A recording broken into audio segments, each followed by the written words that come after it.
Yo, yo, yo, welcome. It is ESL Challenger League Season 48, and it is Oceania Playoffs Day number 1. Feels like we're kind of running it back, because we have actually done 2 days in a row of Asia playoffs. Asia started a little bit earlier than Oceania, but here we are for OCE, and day 1, Pilski, we've got a lot to sort of look forward to. It's been a pretty big season, lots of matches, lots of results that have been, in some cases, even surprising. So interesting to see what we're going to get here in the playoffs as well. I think this is going to be a bit of a journey, let's just say. Yeah, pretty cutthroat format this time around. Only 5 teams going to be able to go through the playoffs from the total 10, which means that, I mean, big news is obviously that Rooster missed out on going through the playoffs very, very narrowly. Really could have been them or KCG. House bets were not that far away from missing out as well. I think Art of War, Mindfreak, and FlyQuest all pretty cleanly making it into the playoffs, but even like DXA, Arcade, making some good strides lately, weren't quite able to make it. Vantage, a little bit better than maybe their result in the overall season would have been, given their round diff. But look, we've ended up with these 5 teams, and I'm keen to see who's going to take the 2 spots over at Pro League, because we're going to get someone a little different no matter what, right? Yeah, indeed. Obviously, FlyQuest sitting at the top there. That's no surprise, of course. But besides that, yeah, running it all the way down to KZG is where we find ourselves with teams in the playoffs. Obviously, Rooster missing out. That's going to be a little bit disappointing for them, given that they did go 9-9, but the tiebreaker went the way of KZG, and I think they had to call DPR back, because I'm pretty sure he was already ready to retire at that point. But he's going to run it back for this lower bracket and see how far KCG can make that run happen. Here in the upper bracket, Mindfreak and Art of War, credit where credit is due. Both had a pretty good season, and I think both have kind of been going from strength to strength throughout this, 3-month period that ESL Challenger League has been going on. You maybe look at someone like Housebets and say, for the most part in 2024, it seems like maybe they've been on a bit more of a downward trend. For Mindfreak and for Art of War, certainly they've been on the upward trend. And the fact that, yeah, like Rooster missing out, that really opens the door up for maybe one of these 2 teams. And in particular, I'm kind of keeping my eyes on Art of War, because unfortunately for them, they've missed out in a couple of international qualifiers already in recent times. And here's another one.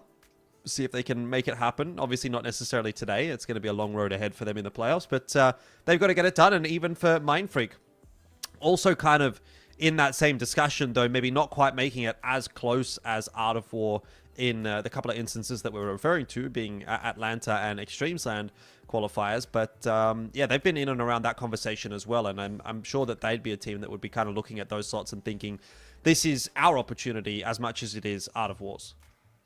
I think like the way I see this playoff bracket overall is that FlyQuest is a shoe-in for a spot no matter what. I think KZG can maybe play spoiler a little bit, maybe knock a team out that might be able to qualify for the spot, but I don't think they're going to be consistent enough to take 2 series in the bracket. I could see them maybe stealing away 1 series in the bracket.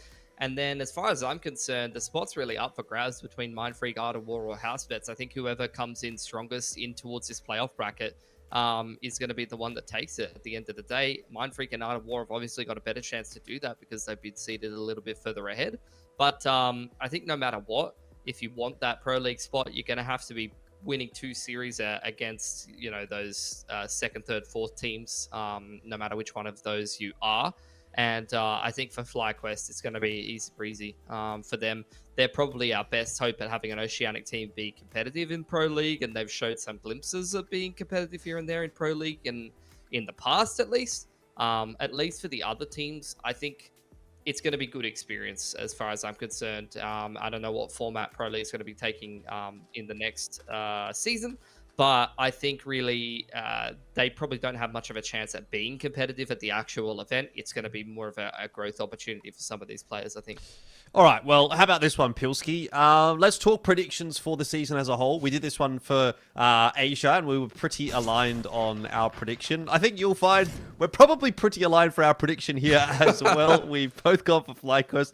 We both have the 100% confidence that they're going to be able to get the dub, and there shouldn't really be too many surprises about that one. Obviously, FlyQuest the best team in the region for good reason, and yeah, I think you would be a little bit silly if you went any other way. They've just been winning for so many years, man. It's a little crazy. It's a little unfair. The core of this team just winning oceanic competitions. They've just been absolutely farming this region for such a long time, and I don't see it stopping anytime soon. This might be the freest ESL Pro League spot that FlyQuest is ever going to be able to get, because I feel like with this era of parity and with no changes to FlyQuest, um, these teams aren't really in a good position to be able to challenge them. And, you know, even in some of the more competitive eras, FlyQuest has still been able to win, so... Yeah, most definitely. Look, if there was maybe a rooster in there, I don't know, on the day, maybe a rooster? As well. No, I don't think so. I don't think so. Yeah. That's the thing. We were building them up even with Netic to be like, okay, they could maybe start upsetting them. But that's when you had Dexter go back into FlyQuest and their roster improved, and Netic going out of Rooster and their roster got worse. So, yeah, I mean, look, you can say coulda, woulda, shoulda, but at the end of the day, they didn't even make playoffs. So they're not even in the discussion in my mind. I think right now, what did you call it? A chasm or something like that? Canyon. Yeah, a canyon. There you go. It's a canyon gap. You know, for that's a very big gap. It's a big gap between FlyQuest and the rest, as far as I'm concerned. Yeah. Look, Saigo's in the chat, and he's asking, can you explain what happens now that FlyQuest has already qualified? Obviously, that being as a result of the Atlanta win, they, in theory, get a slot at ESL Pro League in Season 21, which you would assume, and I don't know, and this is not official, even though we are on the official broadcast. I'll just put that caveat out there in case something's wrong. That slot is then going to go to the next team, so it would go to second and third, assuming FlyQuest would win. Well, let's just hold it for a second. It'll be one of three things, and I don't know which one it will be. It'll either be a runner-up from Atlanta, a runner-up from OCE, or it'll be like some kind of world ranking situation. And I think a lot of that comes down to which way ESL wants to rule on it, as well as, you know, what the format of the actual Pro League event, which we expect to change, is going to be coming up, and where it's located, all that kind of stuff. So there's going to be a lot of logistical things, but it's really up to ESL to decide whether they want to give it to an Atlanta runner-up, whether they want to give it to an ECL OCE runner-up, and even being biased and being from Oceania and wanting the best for the slots overall. If you wanted to go for the most competitive league, you'd probably, I mean, if I was going to make the decision as an unbiased person, I would probably prefer, for the competitiveness of ESL Pro League, to probably give the spot to an Atlanta runner-up, as far as I'm concerned, but we'll see what they end up going for. You don't think that would it not give you a better competition if you gave it to a world ranking invite over an Atlanta runner-up? Which would Atlanta or world ranking would be the best choices. But if you want to give experience to some of these oceanic teams, the thing is, usually I would go to bat for an oceanic team getting it. But right now, I think the way that Oceania is looking right now, I don't see an oceanic team that's not FlyQuest doing well at ESL Pro League, and maybe even FlyQuest won't do very well at ESL Pro League either, depending on what FlyQuest shows up on the day. If it's the FlyQuest that showed up to Atlanta, I think they got a reasonable shot. All right, look, let's dial it back in and start talking a little bit more about the matchup that we're going to be watching today. Mindfreak and Art of War, and we have got quite a few interesting players to discuss here for this one. We do, of course, have one player that we do want to highlight, and for this one, look, I mean, my instincts instantly turned to Gump. I thought maybe let's talk Gump. Obviously, he's someone that we've seen doing really, really well lately for Mindfreak. But you were pretty keen on Terry. Turn it on Terry. So we've turned it on for Terry, and let's see if Terry can turn it on for us. Is he going to turn Pilsky on tonight? We'll find out. What do you think, Pilsky? Is he going to do well? I might hit him up after the game, and I guess we'll find out that way. But I think at the moment, it is an arousing 1.3 rating from Terry at the moment. He is playing very, very well at this level of competition. He seems to be pretty consistent. And although I am pretty biased and I love a lot of the players on Mindfreak, whether it be the up-and-comers or the old heads returning into the Surfer to do some damage, you have to give credit where credit's due. You know, Art of War have been doing very, very well lately, and Terry has been very consistent and putting up very, very good performances. So you've got to highlight him, because he's someone that might not get as many highlights from, I don't know, my normal caster bias. I don't know how the rest of the community feels about it. I'm sure the people that follow the scene more closely or are maybe involved in competing or in FPL or some of the local lands will have already known, yeah, Terry's sick. But in terms of actual pedigree and winning results in Oceania, you know, Terry doesn't have that much behind him. So I think that he's someone that we need to highlight. And if Art of War do get some kind of international qualification spot. And with how well they're doing at the moment, I mean, you got to be definitely putting your eyes on Terry and seeing, you know, what he's doing to help facilitate their success. Yeah, definitely. Look, I do feel like it's a matter of time for this Art of War roster. And I don't know if, I assume you agree, honestly, because, you know, we tend to be pretty aligned on most things. I actually don't. I think that it's a mess right now. And I think they're benefiting from how much of a mess that it is. You know, I don't want to talk smack about Eddie and the boys because they're doing really good work. And I think they're performing above what the names on paper should perform at. But I really think if you get some more good rosters together and people actually start getting their stuff together, I don't think that this is going to be a top team in Oceania. So for that reason, I really want to see them actually win something now. Take advantage of the opportunity now because we've missed 2 opportunities already. Please go take a Pro League spot because, you know, I'm not trying to hate and I'll be very impressed and I'll be the first person to give them props if the scene improves and they're still a relevant top team. But I'm going to have to see it to believe it after however many years we've seen them just kind of have middling results in a lot of these competitions. Yeah, I mean, in saying that, there's always teams that kind of come out of nowhere and start to surprise you. You go back to maybe where that original Vertex roster came from. Like, that was like a bunch of guys that you were like, well, we don't really know who they are. And then they came through, and then they became one of the top teams. So there's a world. Yeah. There's a world. Okay. Let's talk Veto as well. We've got a lot to kind of get through. Obviously, we're kind of going into podcast mode a little bit here for Oceania. Has been a little while. But let's talk Veto here for Art of War and Mindfreak. It's going to go towards Inferno. It's going to go towards Nuke. We know both of those teams' home ground territory. No real surprises that we end up on Inferno and then Nuke respectively. And then Ancient. I feel like this, I haven't even looked at it, but this, I think, must be the exact same map pool that we've seen between these teams last time. I think we've seen them change it. Oh, no. Inferno. Yeah, you're right. Inferno, Nuke, Ancient. So that's the same as the Extremes Land game that we saw between them. It went the distance, went 1-1 on Inferno and Nuke. Inferno's been a very, very solid map for Art of War. They've got an extremely good strike rate on it. Mindfreak's not going to take it out, so they're going to once again opt to play it, despite the fact that they've lost the last 3 times they played Art of War on it. Nuke has been lost by Art of War, I think, the last 3 times as well. So you're seeing both of those maps go back and forth, and then Ancient, you know, that's the one that's kind of going to be the decider. So I'm keen to see if we're going to get the same results. 3-0 for Mindfreak, 3-0 for Art of War on their map picks. Is that going to be the same today, or is one of them finally going to find the right approach to actually upset their opponent's map pick and throw a bit of a spanner in the works for this series? I guess that's got to be the mentality, right? Where they're looking at it and they're saying, we know this matchup. We have played this matchup time and time and time again. And we believe that we have the ability to take that map off of them, or at least to take Ancient off of them. Look, I don't think it's a bad shout. I mean, both teams quite comfortable with what they've got. We know Ancient was a pretty close scoreline as well, so I think there's an argument to be made that, yeah, both teams probably pretty comfortable with the way that this map video has played out, and really shouldn't be too surprised by it either. So, again, you know, we do normally on a lot of things align, but today we've kind of split down the middle again. I think that's fair enough, and that I think is also quite indicative of where this matchup is, right? It is kind of a 50-50 matchup at this point in time. I mean, Mindfreak can quite easily take maps and maybe even series off Art of War, and you could say the same thing about Art of War being able to take maps and more than likely actually series off of Mindfreak, which has happened more often than not. Art of War have actually got the better of Mindfreak a couple of times in their recent history. So I learned Art of War that way, but you seem to be on that Mindfreak hype train. We'll find out, and I won't be too surprised to see Mindfreak come away with a win here, but I'll just, I'll back Art of War again tonight. Yeah, I think that's sensible. They've won the last 2 best-of-3 series in a row, so they're currently 2-0 in overall series against Mindfreak. Ricky was getting caught off guard there. Art of War with a firm hold over Banana. A little bit of pressure elsewhere on the map, but 5 sets of armor. There is really just not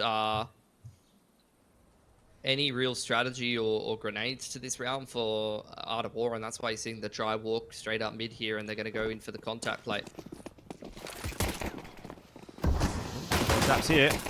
No connections until Gump starts to get involved. The Dooley's only able to grab 1 as Terry comes flying across the balcony, and that is actually the A site now taken for Art of War. It seems that their map, their home ground, Inferno, continues to be a stronghold as the pistol round is looking pretty well wrapped up. A 2-on-4 retake won't be an easy task for Ricky and Tux. They are going to be aided by the fact that they do at least have a smoke.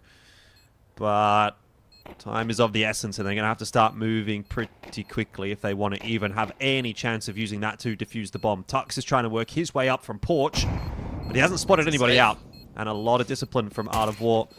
Not over-peaking, not giving anything away, and they will get themselves the pistol as a result. Yeah, good stuff from them. Pretty simple approach, just a little bit of pressure around the map, pushing the Mindfreak boys off of that info line towards Banana, and then just dry walking up middle and sending it into A. Works out beautifully for Art of War. And those are the kind of rounds that I think like you're going to see mixed in a little bit more. Like we've said, we've seen these two teams play each other multiple times in a row now. So that's where you're going to start to see that familiarity factor. It's something that we used to talk about in Oceania all the time at the top level. You'd see, you know, Greyhound, Order, Avant, all playing each other all the time, non-stop. Might have played each other the most, in the most series out of anyone in the world at times. Just literally playing each other week in, week out in double elimination brackets, non-stop. Not quite at that level here, but still after 2 series in a row against Mindfreak and knowing that you're going to be coming up again against them time and time again, that's where you're going to start to see some funky rounds and, you know, some dry contact where one team might have a bit of a read. Horsewise come out here for Mindfreak. A lot of HE nade damage onto Ricky, who is at least isolated for now. Going to try to drop that smoke onto R4, keep himself alive, but with the boost up over the top, he really doesn't have anywhere to go. Tux, try to hang around, see if he can punish any of the T's that try to force through for that sandbag pick, but as things settle down, Mindfreak going to walk their way back towards spawn side and still set up quite heavily in towards carpets with the boiler and deep carpets set up. In fact, Mindfreak, after a lot of bead pressure early on, are just going to go ahead and stack that A site. Yeah, I don't hate it from Mindfreak. Give themselves a bit of a crack in the next round if things don't go to plan here. And it would seem that Art of War might lean towards B. Gum goes down with that. Bit more of an aggressive push out of the apartments, but in that meanwhile, you are getting Neo just sort of contacting his way onto B. He's not seeing anything really. Texter will actually be able to grab that kill, but Mindfreak don't really have much of the site control, so it's really on to Texter to hold strong here, and that kill actually makes this interesting. Bomb is on its way back and forth in Banana. They're all a bit scared. Viridian's not sure where he needs to go right here. Bomb's going to be tossed across. And the plant's going to come through, but it needs to be covered, and it's not. Oh, my word. Art of War have really fumbled the bag in this round. It's on to Oath in a 1v3, and he's got a player flanking him from behind. It should never have gotten to this point, but Texter comes up with the goods and gives them a chance. Mindfreak down to 2 now, but that double swing is going to be enough, and Texter take a bow. That is an ace in round 2, most of which happened with an MP9, and honestly, that is a massive failure of a round from Art of War. They just kept peeking him one by one, and Texter said, "What's up?" It's good to see him back in the server. Absolutely love it. MP9 kills as well, Jordan. Look at how rich this man is. 6K in the bank account. Round number 3. Resetting the economy here of Art of War. That is pure impact from Texter, but totally agree. What is this spacing? You can see it in the replay. One player just getting caught off guard by himself. The low HP player covering the high HP planter. That is a massive oversight from Art of War, and they've been punished heavily for it.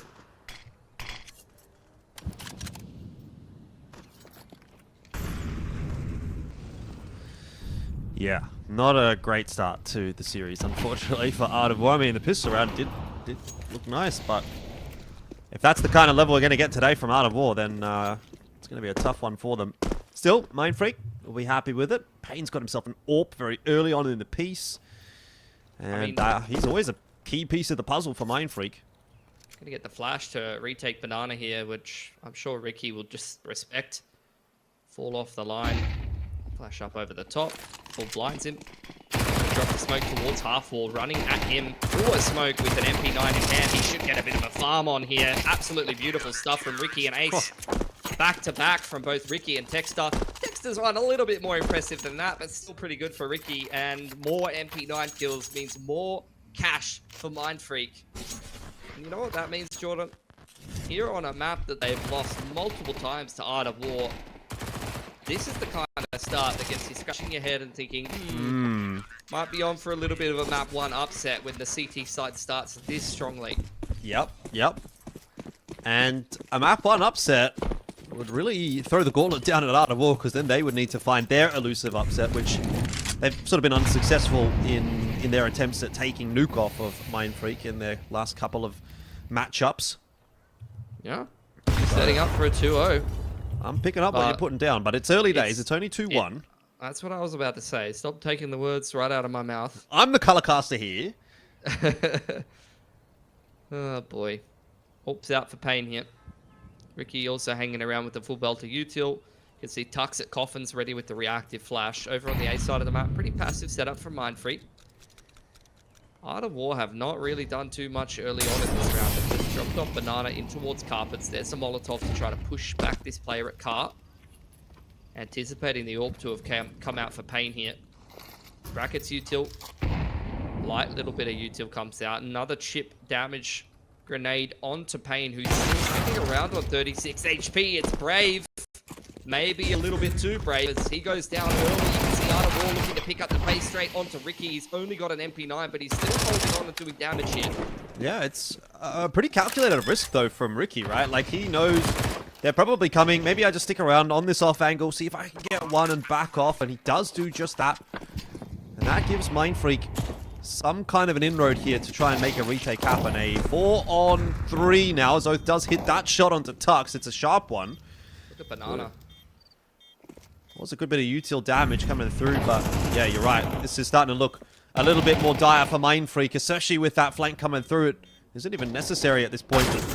Ricky's dead. And so Art of War, they claw their way back into some semblance of a position here early on Inferno, but there'll still be one more buy here from Mindfreak to get through.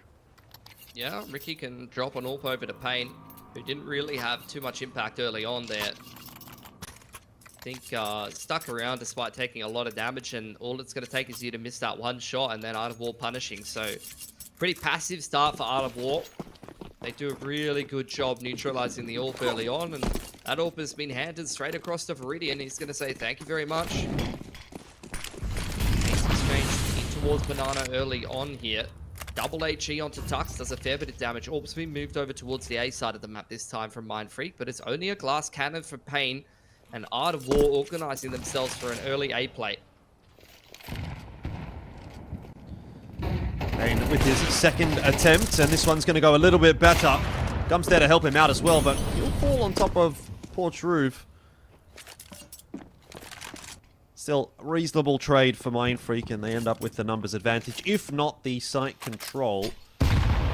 They didn't hear from Texter, won't quite find the timing, but it does unsettle Viridian enough that he hasn't planted the bomb yet, and that'll give some more time for Tux to work up through Carpets. Yeah, I think Ricky's just going to bait him on the flank here, let Tux go first. This is a very intentional off timing. It looks silly for Tux to die there, but now you're not expecting a secondary Carps flank. Ricky creeping out on the line. Apparently you are, Banana really switched onto that. Texter out in the open, able to get Pistol. that raw adjustment on towards Oh! it, and he quite get it together. He gets pistol whipped by the Glock. Oh, 3-2 for Art of War. 2 in a row after a horrific start in round 2 and an ace from Texter. Art of War immediately flipped the script and draped that CT economy, and they're back on top. Yeah, wow, this is already a game that's kind of delivering, is it not? Like, we're kind of getting everything already. Great round on both sides. I liked, like what you said, what Tux was trying to do there, but Banana just a little bit too switched onto it. Dealt with Ricky pretty comfortably, and decent clutch from Viridian as well. I feel like you should never expect a secondary Carps flank there. That is such a weird timing.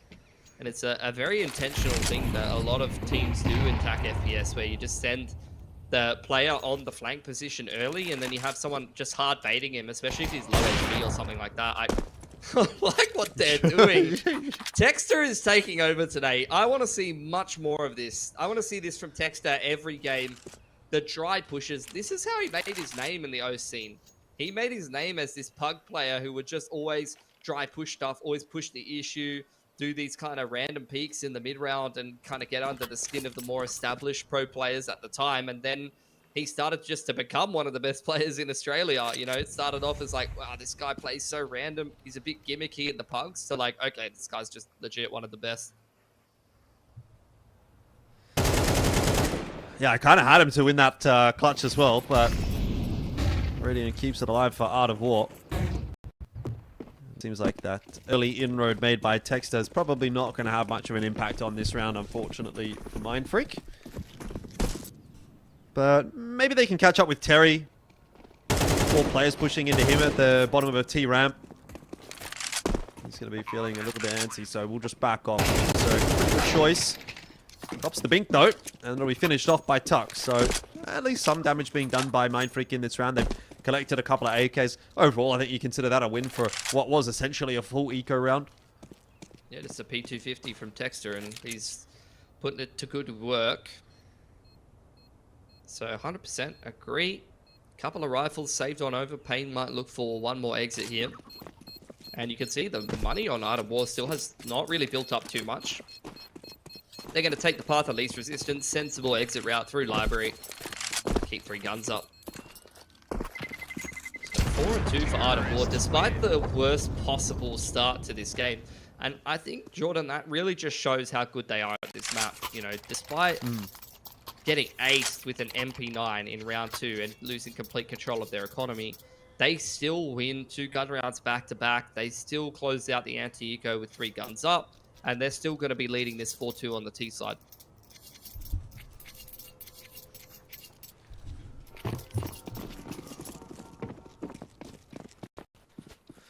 Credit where credit's due.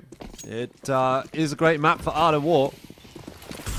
You don't get a 90% win rate over 12 maps played without some good reason, and it's not even against like bad teams either. You know, they've beaten Semperfi, Mindfreak, Vantage, Housebets, take your pick, Rooster.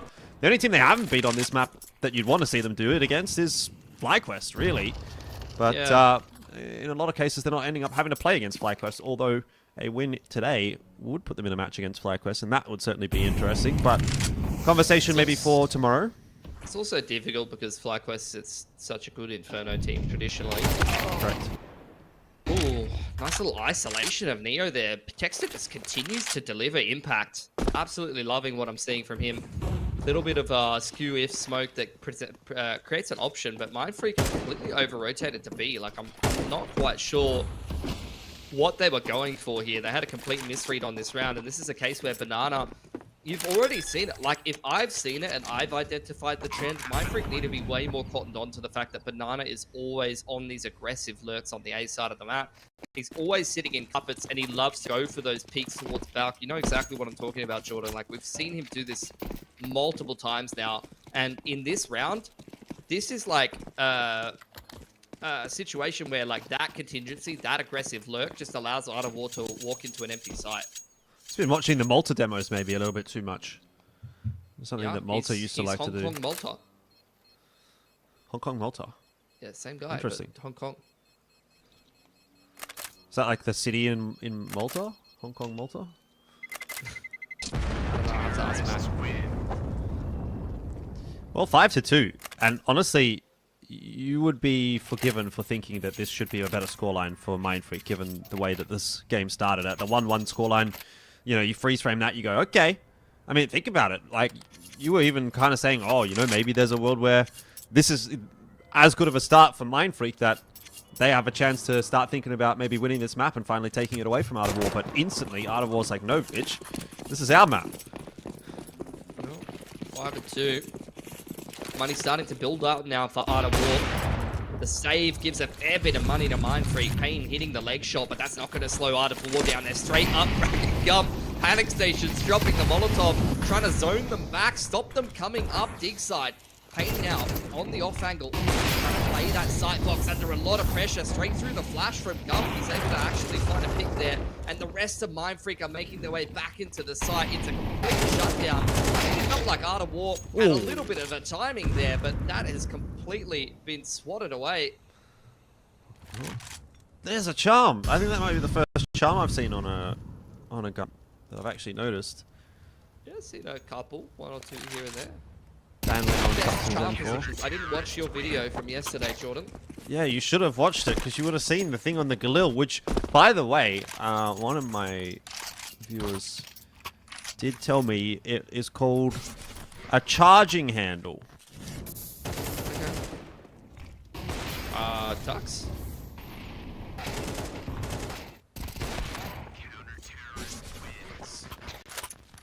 Was that even the same round? Tux was alive in the round. I'm so confused. Timeout for Mindfreak. They know they've got a chance at an economic reset here. That was a beautiful shutdown of that A site play from Art of War. Really good defense. Payne finally hitting a couple up. And now we've gotten into double orb territory. And this is something that Mindfreak, you know, there's not many teams, not even FlyQuest. When I see FlyQuest pick up a double orb, I'm like, I'm not that confident, you know? But right. Mindfreak is one of the teams that I see Mindfreak pick up a double orb. I'm like, all right, here we go. Even on Inferno as well, it shows you how confident they are in a double orb that they're willing to pick it up on this map of all maps.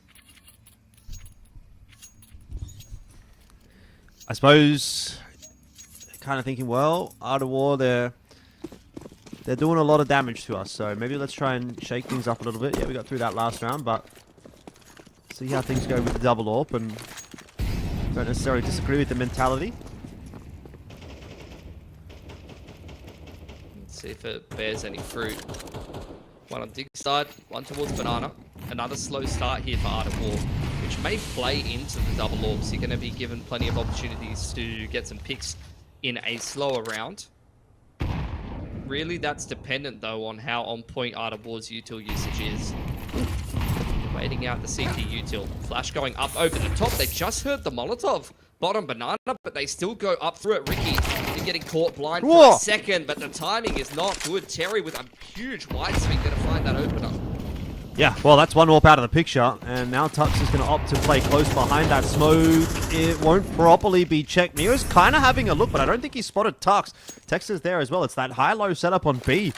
Issue is, it looked like a good setup for Mindfreak, but they're not going to get to use it because another player fell over toward A. That was Payne going down.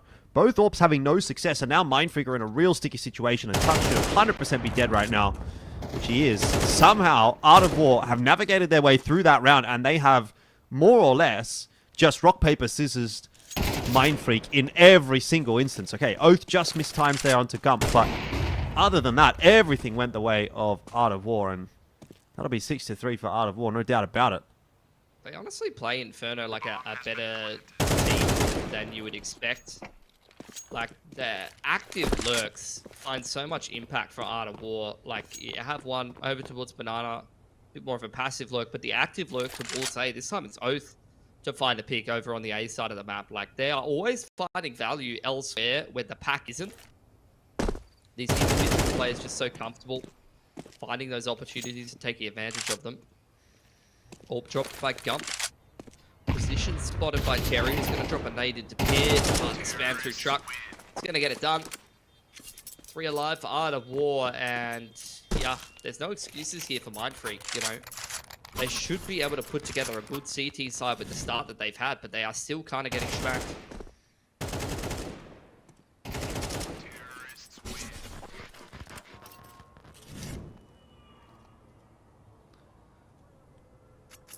Attack timeout as well from Art of War. Up 6-3. They got some soft reset potential here. 2.9 for Mindfreak. So a round win here would set you up for an 8-3 if you're able to deal with the pistols and armor.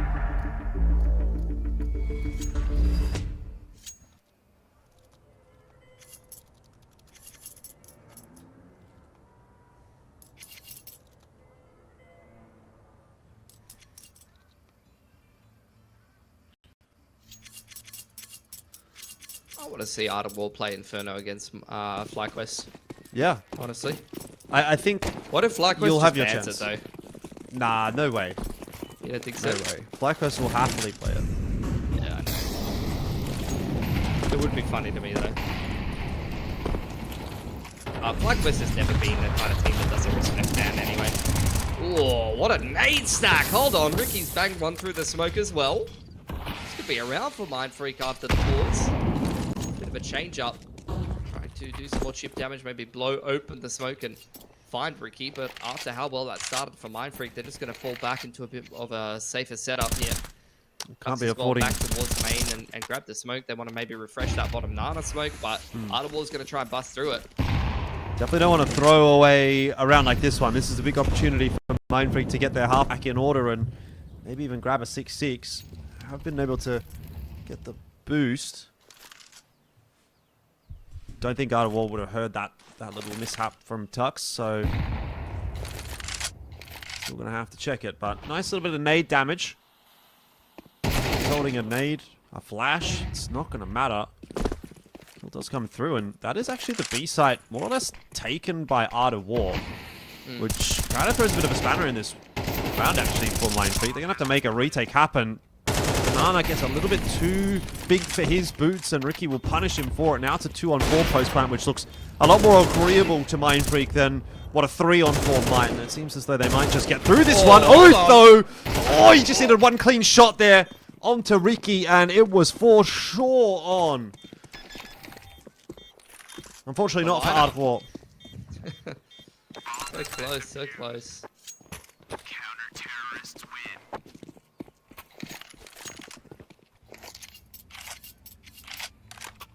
Good stuff from Mindfreak, though. Converting after the 5-on-3, although Art of War definitely made them work for it. Really good start to the round. Great call from Mindfreak out of the tack wars. That does go down for Art of War. What kind of money have they got coming into this one? Their money seems like it should be pretty all over the place, and it is. They're going to even that up by half buying on some of the boys. Terry's going to turn it on with the Hero AK. See what he can get done with that. Pace towards B. 3 players here on the CT side. HE's being exchanged back and forth. A lot of damage onto Ricky here. Pain already posted up onto the line, and they're running into a big crossfire, but starting to break through now. But Tuck's alive in the back and sides, but Wait, what? He's just held on long enough. Went dead to the Molotov, and Banana going a little bit too far forward. They're trying to beat that rotation timing. Terry's swindled the bomb here, though, Jordan. He's going to sneak his way back into Banana. And he's got a very well-placed charm on the AK. That's a big point that you would love to dive more into depth here, Jordan. I would love to see charms on knives. Can you imagine a charm on the tip of the butterfly knife flipping around? That'd be cool. Anyway, he's going to get the bomb plant down. Molotov behind him, kind of cutting off his exit. Gump also just sort of jiggle peeking that angle to see if he can maybe spot him, maybe stop him from exiting. And it seems like that was very much achieved by Gump. Nowhere for Terry to go.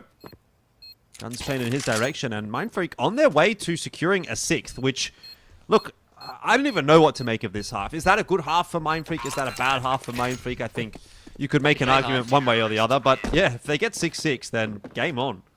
Yeah. I mean, you're still backing Art of War. They're just so good on this map. Last round of the half here with the bomb plant. Art of War being able to put together a pretty good buy here. Only Viridian having to forego a little bit of util. Hope still there for Pain.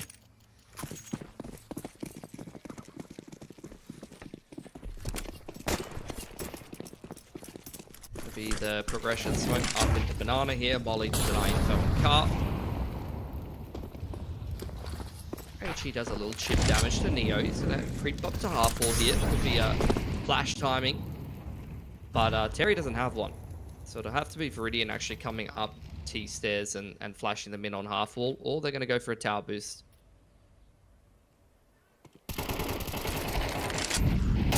Flash over the top here. Does help Ricky out. Forces Viridian back. Ends up being a 1-for-1 there in Sandbags. Nade is doing a decent chunk to Viridian and Terry. It might actually just be the call to go back over towards A here for Art of War. I mean, they've taken a fair bit of space on brackets. Banana has been able to force his way forward. He always gets so much space up here. I'm really surprised Mindfreak don't do a better job crunching him half the time. Nexus squad looking for him. Able to find him. Not traded quite fast enough from Oath there. So Art of War a player down now. Ooh. Damn, Texter. Having a day. Man. What do you mean, where have you been? I feel like this is every game at this point. No, I mean for a few years. for a few right. years. There's definitely an alternate reality where Tex is on FlyQuest, no? I mean, had he not had the VAC, I think, honestly, the alternate reality is it might have been like Tux on FlyQuest at one point. I think there was definitely a world where earlier on, he would have gotten the call up to Greyhound, you know, maybe over, like, I don't know, like a Malta or an Ind or something like that at the time. Because if you remember, you know, the general consensus was like Tux was that guy. He was like that new up-and-comer. Yeah. So, alternative timeline could have been very different, but we're not there. We're in the timeline where it's going to end up being 6-6 at the end of the half because Mindfreak have been able to secure the 2-on-2 retake on B, and that's nice. I like that. I think I'm happy that we've got a 6-6 here because it's been a pretty entertaining game of Inferno so far, and it only gets more interesting when we head into the second half at a pretty close scoreline. Yeah, same Vito. This series is starting to turn into a little bit of an Oceanic El Clasico. We've had a couple of them in our time.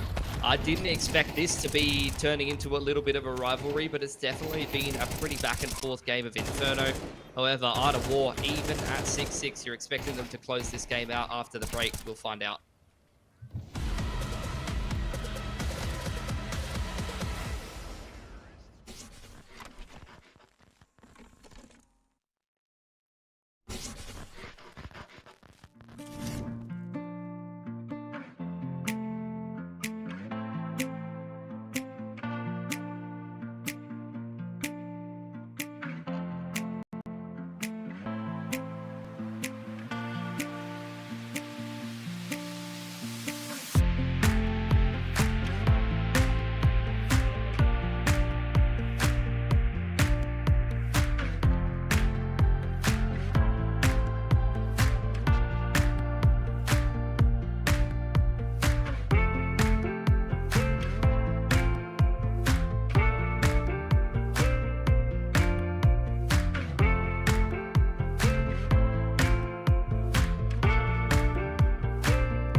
Back into the second half, scoreline is 6-6, and as we've been relatively accustomed to between the history of Art of War and Mindfreak, we are once again getting another pretty close game.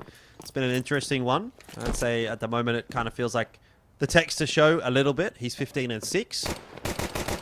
Whether or not Mindfreak are going to show up on this T side is now the big question mark.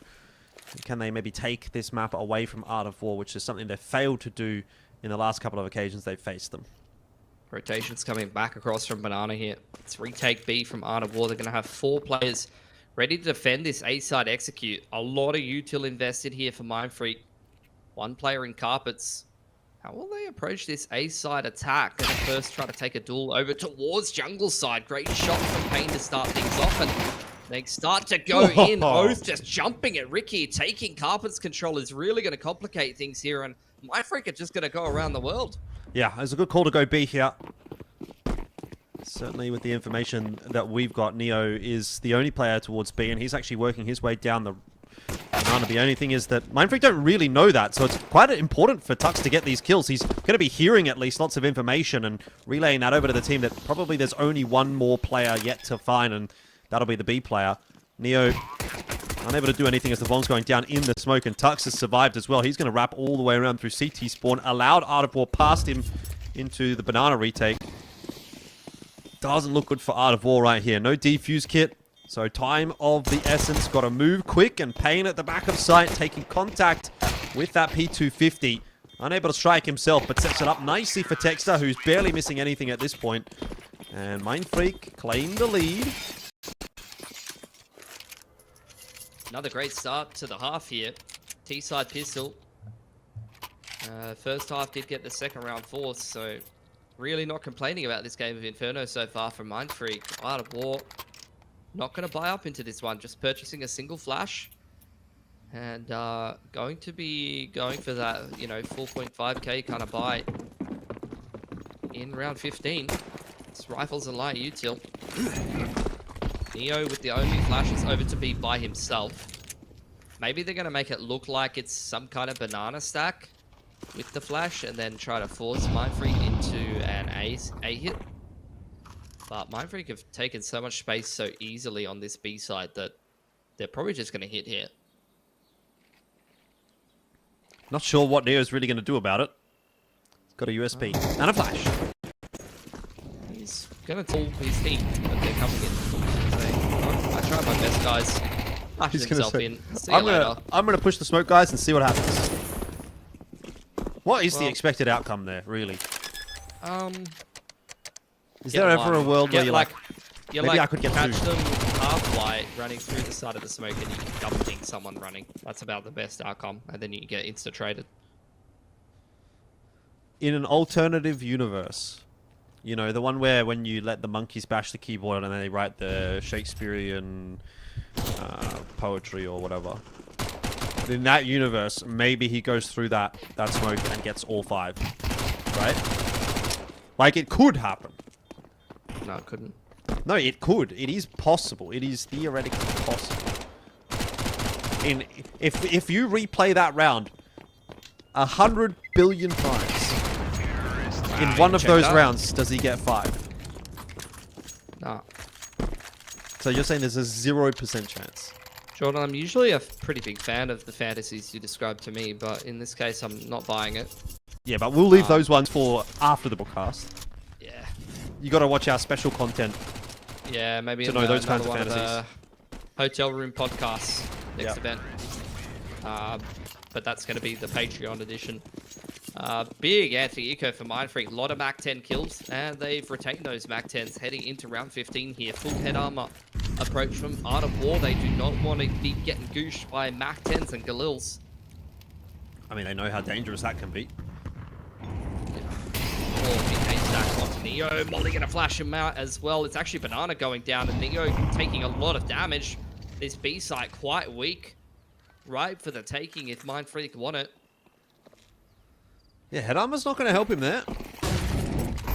Here comes the hit onto B. So Neo cannot see a damn thing and gives away his position. So 18 and 6, bro. He's destroying them. Yep. Texter is locked in today. He wants to deny us the Art of War versus FlyQuest Inferno matchup. Have Mindfreak played FlyQuest yet? Mindfreak? I mean, in the regular season they would have, right? Yeah. Wow, that's the opposite of turning it on. Just handing an M4 and giving a Mac 10 kill. This is, I mean, bro, again, this is the best start to the T side for Mindfreak, no? M4's picked up. 3 M4s picked up, upgrading Mac 10 and a Galil, and another Mac 10. And now Tux is kind of on the hunt here, looking for another rifle. Viridian playing the off angle here. His steps. Oh, he's got tucks. They're hunting him. Gump's taking him. That's every gun hitting the deck for Art of War. Oh no, Gump, you've picked up a Mach 10 at the end of the round. It was going so well. It's alright, he knew they're going to be on eco. It was a Galaxy Brain strategy. I'm pretty sure M4's better against eco. Well, now that I think about it, I'm pretty sure Mindfreak actually haven't played against FlyQuest in ESL Challenge League, because there was one week that FlyQuest forfeited, and that happened to be the week that Mindfreak was scheduled to play against them. Interesting. Jordan. Yes, sir. I think Mindfreak's going to win this game of Inferno. Well, you said that once. You've doubled down now.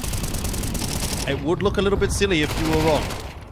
The only thing that's silly would be predicting Art of War to win this matchup, but I guess so. I don't know who would do that. Well, we'll see. Dex is playing like this. No, I think I'm picking up what you're putting down. This is looking pretty good for Mindfreak. They should be going up 10-6 here, and doing it with quite a nice economy to boot. So this is where we're really going to get to test the strength of Art of War on this map. Maybe they've played it one too many times against Mindfreak and they've been figured out. Yeah. I mean, you can definitely get way too stale with the veto. Sometimes. Alright. Banana's disconnected. So we're going to wait for him to come back. As far as, you know, back in the old days, it doesn't happen as much, but, you know, you know about the suspicious disconnect? You know? The suspicious disconnect. Yeah, you're losing a game pretty hard, and then you DC and reconnect. You kick out your network cord. Even if you're not, no, not even kicking out your network cord, just like, you know, restarting your game with maybe some assistance, perhaps. Right. And the whole idea is, like, even if you have no assistance, no external assistance, just the act of reconnecting can be a little bit of a, like, getting, and then starting to play very, very well can get in the head of the opponent sometimes. He's turned it's not on. really something that applies anymore. He's turned something on. It's, you know, that's all I'm going to say. The monitor. Yeah, he's turned his monitor on. Plugged his other monitor in. Reconnected. Now he's a gamer. He's got the 7,000 hertz. Lock. Don't worry, guys. Only costs $3,000.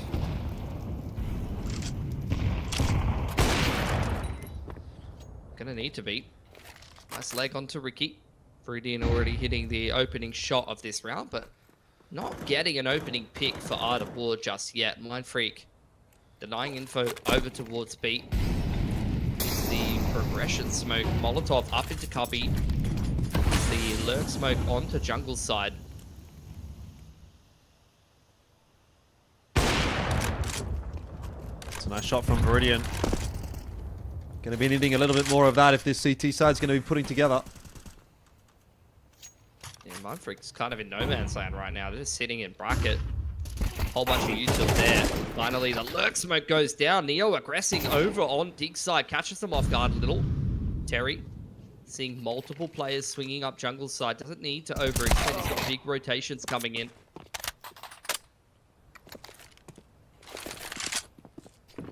It's now just about damage. If Gump and Payne can get a little bit more done and keep the Art of War economy low, then that'll be a good start, and we can build off of that.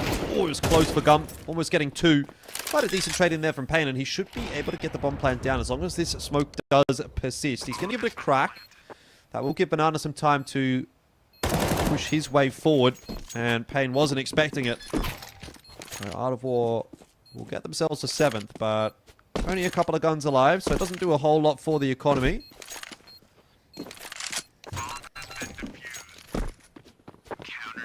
Okay. 13 grand for Payne, 11 for Ricky and Gump. It's going to take a little while to crack down on this T-side economy, and by then, the loss bonus will start to kick in. So, going to be a very difficult game for Art of War to be winning and closing. And if they're only surviving with 2 players and reducing their loss bonus, then there's a very real reset potential on the horizon here for Mindfreak. See if they can take advantage of it. Pretty good across the board performance from everyone on Mindfreak today. Dexter definitely the standout. or post down middle. Viridian going to fall off the line there. This time Mindfreak grouping up towards this B side of the map early on. It's a little bit of a totem pole boost up above that progression smoke thrown by the T's. Will allow Mindfreak to get control of the front side of sight here. Still a lot of util on both Neo and Banana. 2 full belts of it, and Viridian's bringing the AWP over as well. Yeah, this is looking like a pretty damn threatening hold, but Mindfreak are going to give it a crack anyway. Unfortunately for them, Texter unable to find the entry onto Neo. Thought they might almost call the cancel, but it seems like they're still hanging around. Waiting inside of that smoke, it's risky business. It's going to be a second wave of util in here from Mindfreak. They're still going to go, but the rotation's already in from Art of War. This would be an absolute miracle from Mindfreak if they got in here. And it's down to just Gump. Rotation still yet to come from Oath. 1 or 2 on the site for the moment. You've got to pick that pace up and isolate some duels. It's not going to happen. Art of War, hold on. Yeah, a little bit of a lack of creativity from Mindfreak here. It really feels like they're trying to force things. Really death ball over towards one side of the map. And that's where they're kind of getting picked apart by aggression and reactive utility from Art of War. Like you saw it over on Bracket's side. And that time on B, really just trying to force things into B. You know, contrast that to Art of War's T side with the active lurk always in play. They're quite happy to rotate around the map to go towards contingency plans. That's what's missing from Mindfreak here. It really just doesn't feel like they have more layers to this T side. They have depth when things go wrong. You definitely don't want to be seeing them trying to run through a brick wall into the B side like that. That is honestly a little amateurish, I would say, for players of this caliber to try and break like a hold like that. They're kind of just hoping Art of War misplays and doesn't throw the right utility at the right time, or they're hitting a very sharp entry, which, to be fair, can happen, but like, I think it's pretty low percentage before trading down util in the early to mid round and trying to work the map a little bit more to just try and force B like that. Yeah.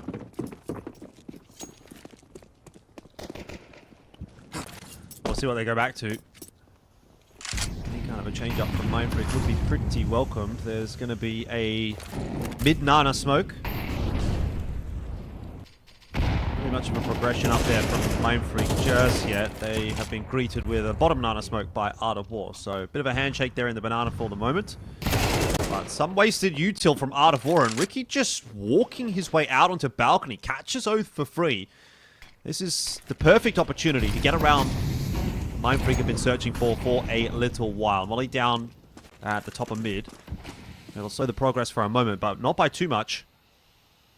Again, it's a big rotation over from Art of War, really respecting the hit from Mindfreak. Techstar finding another open here, continuing to do work on the T side. Viridian trying to get into the site. All of the CTs are here, but they're not getting any kills. Terry finally getting the first one from hit side, but he's going to have to kill the whole damn team, and he just doesn't have enough bullets. 11 up for Mindfreak. Money a little shaky for Art of War here now. 3k for Terry. Probably have to take a single save here and concede map point, or you're going to be playing a low util buy. They're going to go for it. Fast cannon AWP comes out, and a couple of MP9s. Yeah, I suspect that was how Mindfreak was hoping their B hit was going to go as well. I mean, the difference was they found that their entry onto the pit site anchor like 5 seconds into the round, and then they just have some really good positioning and timing, and Art of War doesn't have good enough reactive utility and doesn't find good timings, you know, to be able to disrupt that. That's really the difference maker. When it's a bit more of an equal scenario, equal numbers, Art of War has a bit better positioning, then they're usually able to hold those. But in that round, not the case. Lost that first pick courtesy of Ricky just walking up Carps. And in this round, I mean, they just don't have the same level of utility. Like, for example, this round would be a much better situation to go for that kind of approach a lot of the time, because you're not going to run into a wall of util. The CTs just don't have money for it.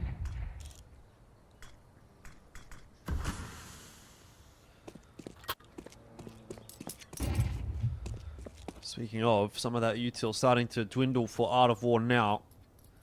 Only 2 smokes remaining, 1 molly as far as the delaying util is concerned. Yeah, both of those used on Carps and the B main choke.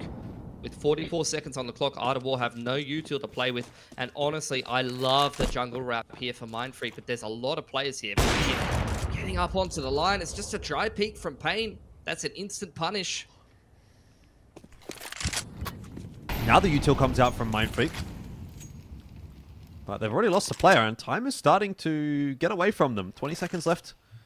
Texas trying to work his way up Arch side, and he does get inside of that smoke, so there's a bit of a window maybe where he could get across. The MP9 from Balcony is not really going to help out too much. Can't even get the bomb. Yeah, it's impossible at this point, so that's round over. What a weird round. Yeah. Again, it kind of feels like sometimes you get to those late round situations and Mindfreak kind of freeze, and they're like, what do we do? Well, do you remember that round where they just like saved with 5 players alive? Yeah. Were you casting that with me? Like, I do. It is a bit weird. Like the T-side calling, it feels a little bit lacking sometimes on Mindfreak, and I hate to be super critical because I like all of these players, but for players of this experience level, like that should not really be happening. That's the kind of thing that you see from like tier 2 teams that don't have the amount of LAN and even overseas experience that players on Mindfreak have. Like, they should always be able to find these mid to late round plans. I just don't really know what's going on in the Mindfreak system right now.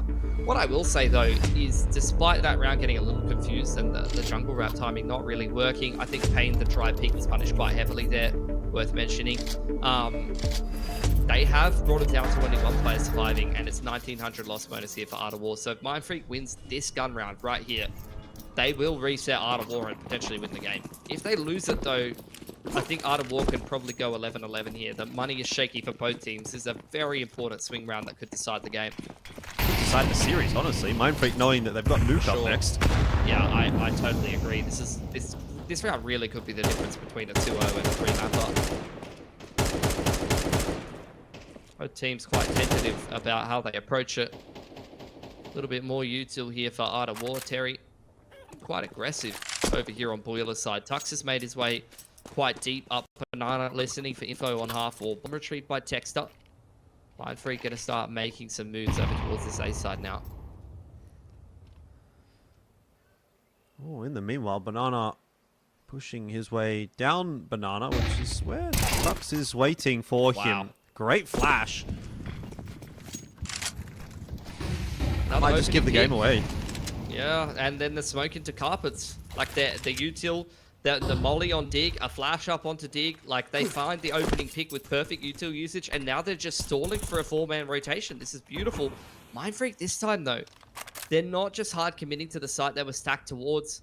They're actually going to go back towards B, but Banana has got a smoke to play with, a flash to play with, and Neo with a flash on the rotation could be thrown up above New Box and be kind of round defining here. Brackets has also been cleared out there by Terry, so information for Art of War, and they are well on their way over toward B. On Molly as well for Viridian on the rotation. This can't go well for Mindfreak, surely. Flash, though, is a good one, and Neo's caught out in no man's land, somehow surviving long enough to get first oranges. Still, trades coming through. Maybe not quickly enough there for Art of War to deny the bomb plant here. Ricky's going to try and get it down, but it's an absolute mess. Can't actually get it on the floor, and Viridian's been team killed by Terry, but Pain will be trying now to survive at the site with the AWP in hand, and he'll go down after time, which means he's got $100 to his name. Oh, bro. It's so brutal as well. The thing on the MP9 from Oath over on Coffin's side, and a whipped ult shot from Pain. Oh, that is nightmare fuel for Mindfreak this game. They had beautiful starts to both halves. They had the game potentially on a silver platter for themselves, but running out of time in multiple rounds here. I don't know what's going on right now on the T side here for Mindfreak. You've seen it in a couple of games. It hasn't just been this game. Saw a similar kind of looks in the Extreme Slam qualifiers, you know.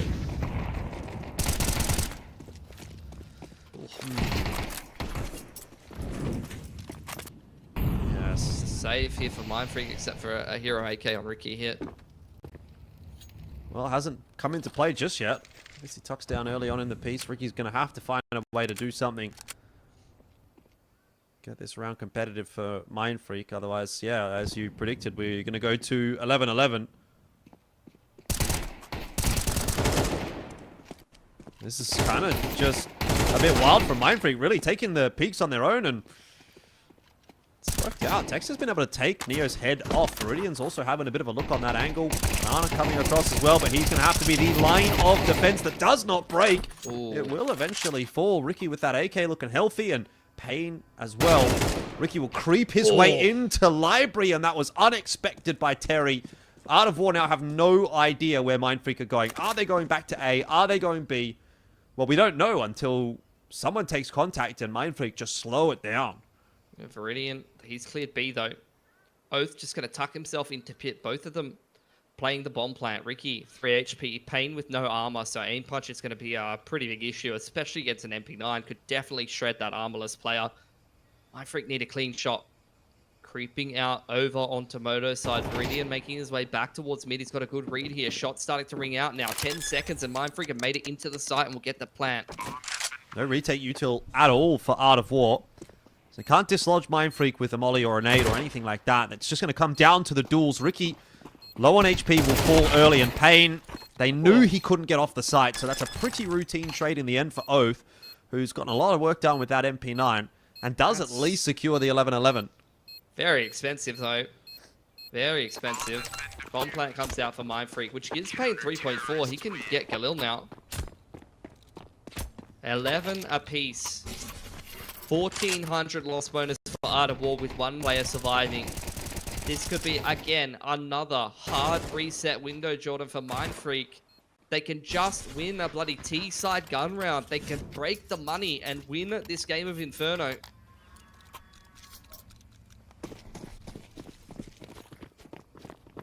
Big round ahead for Mindfreak. They've been teetering on the precipice of a result like this for a little while. They've been trying their best. But so far, a win against Art of War on Inferno has been elusive. Could today be the day that breaks that? They stack onto Tux. That's a little bit of damage. Very slow start to the round here. Art of War bringing a couple of MP9s into it. One of them over on B and one in that pit position, which means you're pretty much glued to balcony here as Oath. Taking duels with the MP9 anywhere else is probably not going to be that effective. Ricky's once again crept all the way towards the end of apartments, and it's a very passive setup for Art of War. They're holding a lot of util as well. Look at this, a minute on the clock, and Art of War still have so many grenades here, man, especially on B. You can't get into B here as Mindfreak unless Art of War makes a pretty big mistake. Starting to see those same problems creep up. Mindfreak, late in rounds, might be having some trouble here. They will at least force out a Molotov. Still two players set up nicely on B. He's still got himself an incend. They're running out of time again, man. I'm getting nervous. Yep. Same old, really, from Mindfreak, isn't it? But this time they're going to try and go back over to A. There's 3 players there. Bit of damage already been done to Oath. Flash over the top. Ricky unable to find the open. It is Gump to bring one back for Mindfreak. Bomb is headed towards B. They're trying to make something wild happen in this round, and it's just not. It's just falling apart. Are they getting a little bit too tricky for themselves? Well, this is the duel that needs to be won. Texter has to find this kill. He's got 9 seconds to do it. You've got to run at him at this point, and he doesn't win it. That is the round over. Art of War will win it. And Mindfreak, you've got to look at this T side and think, what is going on? Again. Oh, bro. $400 for Gump. What is going on? They are broke. 2.9 loss bonus. They're down to Galil's and armor, if that. And, you know, check 9s. Gump can't even buy himself any bloody armor. Unbelievable. And yeah. That's the kind of round that you just look at. It's like, what is going on for Mindfreak? We gotta get some mid to late round T-side gun round endings. Like, where are the endings to these rounds? We need better patterns in the mid round where you're working the map like the best teams do, you know? You need to be able to work that brackets control, trade util down on banana, and put yourself in a position in the round where you actually have a passage of play to end the round, because Art of War is being so greedy with their utility and they're not being punished at all. I don't know. I kind of get the feeling that it's like they're doing it on the fly almost, you know? Like they're not sure what the plan is, and then it's like 30 seconds left in the round, and they're like, okay, we've got to do something. and then it kind of falls apart. These rounds just look way too disorganized for a team at this level. And this experience as well. Like, anyway, smoke's gone out of the map for the T side, so there's going to be no progression smoke to kind of limit the info over towards B. Banana's taken all of that space and all of that info. That's going to allow Neo to lean over into Speedway. It's the smoke up onto jungle side, obscuring the vision of the CTs, but there's already 4 players on this A side to defend the execute. Well, they've just got to hit it, and they've got to hit it hard here, Mindfreak. Oh, somehow surviving. I don't know how he's alive. But I think Art of War might have just swindled Mindfreak for map 1. Ricky trying his best alongside Gump, but they still haven't dealt with the player in pit. Oath is still alive. Finally gets chased down by Ricky. Rotation is coming through, but it is a 2-on-2, and here's time available for Mindfreak. They're going to double swing into Dig. Have a look there. The trouble is they've got to get the bomb across, and unfortunately for Gump, he's caught out in no man's land. So it's on to Ricky to try to be the hero here and keep this map alive. Push it into OT. Spotted out. Should just be a double peek from the CT side. They're giving him a lot of respect. Creeping up onto Graveyard side. There's the double peek. Oh, he's made it across to the stairs. There was a little bit of a lineup, but Art of War's going to win it. And I think swindled is the perfect way to put it, Jordan. Mindfreak, perfect start to the CT side. Won the T pistol, got off to such a good start again, but they're still just unable to close this game. And there were so many rounds where they had reset potential, where they had the ability to win this game of Inferno, and they have really let it slip through their fingers. Like, this is honestly a little egregious, this loss, this map loss. Like, this is the kind of map loss that we've seen time and time again from, like, teams of way less experience than this Mindfreak for. So, I don't know what's going on right now. Yeah, I'd be looking at that and saying, is that less Art of War winning it and more Mindfreak losing it? Because I don't really think Art of War was at their A level, you know, at their peak. It didn't look like a great day for Art of War, honestly. Like, it looked like a pretty decent day for Mindfreak for most of it. But I think, like, Art of War just held Util a lot in the mid to late round. Like, they were changing up what they were doing, to be fair, and they were changing up their aggression timings. But towards the later end of the map, they really recognized that Mindfreak was playing very slow. They started holding their utility and using it very well reactively, as well as just once we got to a minute, like, the CTs should not have, like, they had like 12 to 15 grenades across the whole team. They still had smokes and mollies on both sides. Like, you have to force the CTs to do their due diligence and bait out that utility. You're just going to be running into a brick wall when you execute in the mid to late round. yeah, look, either way, obviously, regular schedule programming has continued, right? We've got the win there for Art of War, and we can take a look at our player to watch. The stats coming through for Terry. I don't think it was a completely out there performance from him necessarily, but decent enough. 16-19. He'll be looking to try and improve upon that. If he can improve upon that, I mean, get it done on Nuke. Get a 2-0 here for Art of War. I got to say, my confidence level with regard to that is not very high. I don't think Art of War are looking good enough at the moment to beat Mindfreak on Mindfreak's best map. But, hey, it was a pretty strange game there on Inferno. Maybe we'll get a pretty strange game on Nuke at some point. One of these teams is going to be able to take their opponent's map off of the other. It's going to happen eventually. Like, you run that simulation, but... Should have been the game for it, but look, we'll see what we're going to get out of Nuke. I mean, again, same storyline. Art of War's had to play Nuke against Mindfreak a couple of times now, so let's see what they've come up with. Yeah, we'll go to a quick break here and then jump on to Nuke. So don't go too far away. We'll see you in about 10 minutes or so.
What is up, ladies and gents? Welcome back. It's ESL Challenger League. It's season 48. It's Oceania. It's day one of the playoffs, and it's business as usual, more or less. I mean, Art of War winning on Inferno, that's probably not going to surprise too many people, but the way that map played out definitely, I think, left a lot to be desired on the behalf of Mindfreak. So one would think they're going to come back here on Nuke with a bit of a vengeance.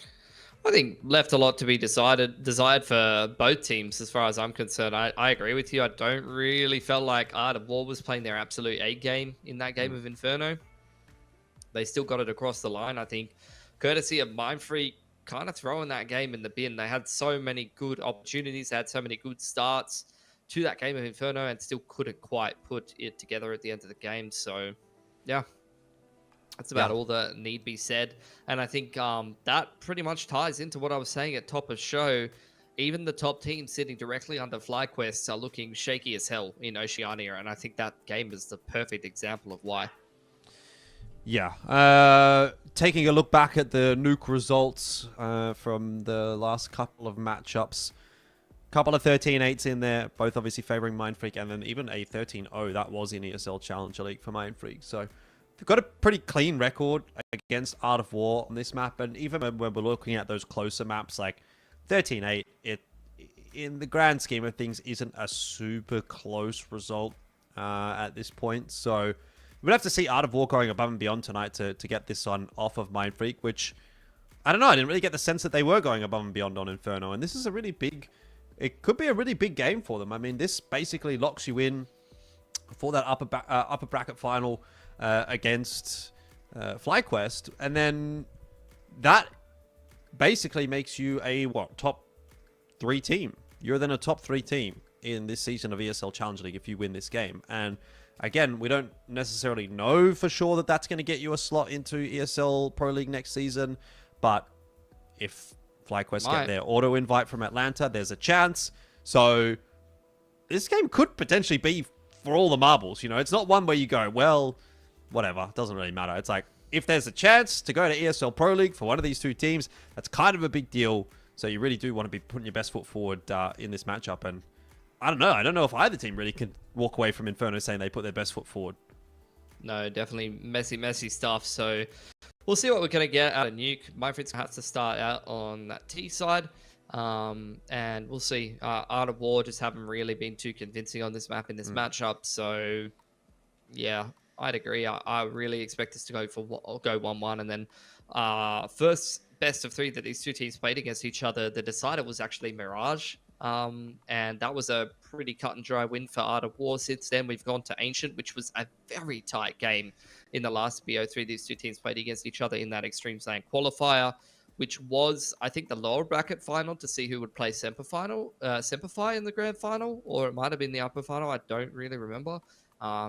Either which way, should be a pretty tight game. It's, one of those maps that's going to be roundabouts in the middle of the pool. And, I think map pool a very important discussion at the moment in Oceania, because a lot of these teams are kind of newly formed. They haven't had a lot of time to work through the entire map pool. You don't know what amount of practice these teams would get, and especially what quality of practice these teams have been getting in Oceania. Like back in the day, used to be pretty easy to be able to schedule scrims and be practicing all the time. These days, that's not really as much the case, and FlyQuest is often not there for you to practice either because they're elsewhere. And even in some cases, FlyQuest have been a team that wouldn't play some of the teams that were quite close to them in terms of, contesting them for spots. I don't know if that's still the case, or even if they feel threatened enough by any of these teams to really take that kind of stance. So, yeah, I just think, it should probably be business as usual here on Nuke. But as a broader discussion point, we need to see these teams improve more in a lot of different aspects, whether it be individual players, consistency, whether it be fleshing out the map pool, or, other aspects of the game. Like, Mindfreak, some of those mid to late rounds on Inferno definitely need to be worked on. It's been multiple times that it's kind of cost them some of these games. So you would think that should be a pretty easy fix, though, for them. Like, these are guys that have been around for a long time. They have they have the knowledge of where to find the resources, what they, probably need to be doing to sort of just pick something up somewhere. I would think it should be a pretty easy fix, but obviously it hasn't been changed up all that much in the last couple of Infernos that we've watched between these two. But that's by the by now, as we are going to head into Nuke, and it's a bit of a different story as we head on to this one, because obviously a very, very good map for Mindfreak. They've won it every time they've played against Art of War. And assuming that does not change tonight, we'll be going to map 3 and seeing Ancient again between these two. Yep. So Mindfreak, no strangers to starting things off on the T side here. Going to blow open the door. Nice little two-man stack. 3 players outdoor. 2 dropping into Annex. Instant one tap onto Terry. Banana hitting the deck as well. No more Hong Kong players in the server for now. And the Mindfreak boys, after another 1-for-1 on outside, I think it is, are straight into lowers with no contest from Art of War. Viridian and Neo completely out of position now, and without much of a hope to make anything happen in this round other than maybe finding some exits. Yeah, definitely looking to sort of come into this map pretty strong, Mindfreak, which is no doubt something that they've had a bit of a chat about. Be probably pretty disappointed with how things played out there on Inferno. Felt like it was their map to lose, but this could still be their series. That's a nice shot from Viridian. Every kill here does actually matter. A little bit of extra money in the back pocket for the AWPer is not going to be something that you'll be too mad about. He won't be able to win the round, but he might be able to get 4. Ends up with just the 3, but yeah, you can already see what that's done for his economic position. 2.9k is a little better than the rest of the lads, so could be worse for Viridian. Like you said, could be an AWP in round 3, or could be a Hero M4 dropped over to one of the other boys in a full spy scenario, and maybe someone gives him a scout, for example. That could definitely be something that could work. Looks like Art of War not opting for full spy here, even on a map where it can be a little bit more favorable. So we'll be saving into round 3 here. Mindfreak, yeah, very clean pistol from them. Worked out beautifully. And that's going to be, as far as I'm concerned, the 3rd half in a row where Mindfreak have had a good start here. We had the pistol round win on the T side of Inferno. We had the round 2 win on CT side of Inferno to flip the economy, and they started off very well. And then once again here, now going into an anti-eco, should have a pretty good start to this game of Nuke.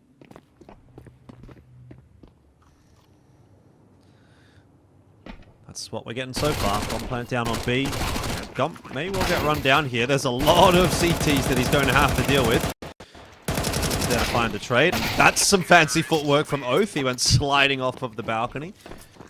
2 kills. Nothing to get too excited about for Art of War. But this is the first gun round, and Viridian, he did have the money for the AWP, decides against it. Just going to go for the rifle, but picks up a bit of extra util for all of his labors in that pistol round. Going to be aware that the MAC-10s have been retained, which can add a little bit of different pace to this round. You're a bit more kind of pigeonholed into what you can achieve with a MAC-10 on Nuke. Like, it's got to be some kind of uppers play at some point in the round, maybe a ramp rush. Early on, though, they're going to send Tux with the pace of the MAC-10 straight down Secret. A lot of damage onto Terry there, just spamming away. Predicting his position over towards Unbreakable is pretty cheeky stuff, and that's where the Galil gets a pretty free one-tap with that chip damage. Really nice stuff from Mindfreak. Yeah, just caught Terry in no man's land, really. He was sort of just floating around. Banana's going to go down as well, so you're immediately seeing a bit of a different brand of this matchup from map 1 to map 2. Viridian caught on a timing as well. It just cannot get any worse for Art of War, can it? Until that happens, I mean, put that round in the bin and forget about it. How many upgrades are we going to get, Tux? He's over on Annex side, so he can't find himself a rifle, but still, I mean, bonus round 1 for Mindfreak, the best possible start to the T side of Nuke here. And yeah, Art of War not looking good on Nuke yet again. I mean, I'm hoping there's going to be a bit of a pushback where we had a pretty competitive game of Inferno because Mindfreak was stepping up so strongly in this series so far. So I'm hoping it's not going to be a foregone conclusion, because at some point when Inferno and Nuke go that way, and start to get a little bit bored, push comes out from the 5-7s. It's a full lobby crunch, actually. kills go the way of Art of War, but Meridian and Oath punish, pushing things a little further and coming down from Lobby Ruse, heard by Banana. Swing comes in from Pain, and the aim punch is good for it. 4 up for Mindfreak. 3 players surviving. Yeah, it's looking pretty routine so far from Mindfreak. Just going through the motions. Art of War not putting up much of a defense. Change up in the buy this time around though. Viridian's going to go toward the orb. See if he ends up on outer. Pain's also got himself an orb.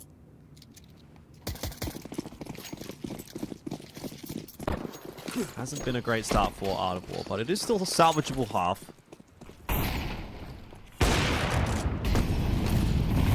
Spotted on outside, so confirming that CTs will have one. Once again, Tux with the wall of smokes, applying pressure to outside. Trying to keep Art of War guessing about what Mindfreak's intentions are. Mindfreak looking to go for a set play towards ramp. There's a Viridian over here on that elbow line. But the rest of the CTs have actually headed back towards upper. More leaning towards ladder base. Banana keeping an eye on lowers because that wall of smoke means that T's have been able to cross the secret at some point in the round. But after not going for this ramp contact, Mindfreak making their way back towards spawn side. They've only got 2 smokes to try to cross outside here if that's what they want to be going for. Tux is still in secret. They've left Gump on the lurk in lobby. There's the waterfall smoke to Annex. And the smoke to windows. Terry wants info. And he might die for it. Indeed he does. Ricky just able to win that duel. It was M4 versus M4, so very winnable for Terry. Viridian missing the shot with the orb. Further compounding the issues here for Art of War as they slowly but surely get encircled by Mindfreak and lose their map control as the seconds tick by. But 20 seconds left for Mindfreak. They've got to hit this site late. Things could still go wrong. Viridian, nice shot onto Tux. Will be falling to Texter, but the trade is in. And now it's a bit of a mess on the site. Oath has DC'd, lagged. I don't know what happened there, but he finally got the info. I think he might have been lagging. Possibly. That looked very jerky. Art of War's going to get their first CT gun round regardless, though. 2 players surviving. Mindfreak with plenty of money to be able to reinvest, though. Maybe he just didn't get the memo that there was 2 players down lower and he thought that there was someone still coming from upper. I'm not sure, but deals with it effectively. So first one on the board for Art of War. Now they've got to put a couple together. That's not going to help Mindfreak that flash, but Ricky's still on the roof. He's got the bomb as well. If Terry catches him here, this could be awkward. But Terry having real trouble. No one's catching Ricky right now. We were seeing Texter's praises in the first map. Ricky was playing pretty well, and now he's 10-2 on T-side Nuke. Man is taking over the game. Into a 4-on-4 though. Big lobby crunch coming in from Art of War. 2 players creeping up radio. You've got Neo through Hut and CT Vent here for Banana. Texter could get isolated here or could come up huge. But in the meanwhile, Mindfreak have all crept down through secret. Oath rotating through Megaton has made it across to the site in time. And Viridian's there hand in hand with him. Well, this is just a case of timings, really, isn't it? On every side. Viridian's going to go past the window. Now he'll recheck it. Almost looked like a good duel. Very much was. But Tux survives on 2. And now Banana needs to win the duel against Texter, which he will at least be able to lock in. Question will be, can Mindfreak dig Oath out without losing too much? They weren't expecting him there. And Oath gets himself a double, which puts it squarely in the favor of Art of War. Unfortunately for Ricky, he gave away the bomb earlier on in the round and now has to go and recollect it, which will cost him some crucial time. Still has 30 seconds left, but Neo will back his way up the ramp. He's not interested in taking the 1v1 against Ricky, and you can't blame him for that right now. Picks up a molly. 18 seconds, going to swing the doors open, spotting out Banana. He knows where these last 2 players were. Going to try to cross to Decon.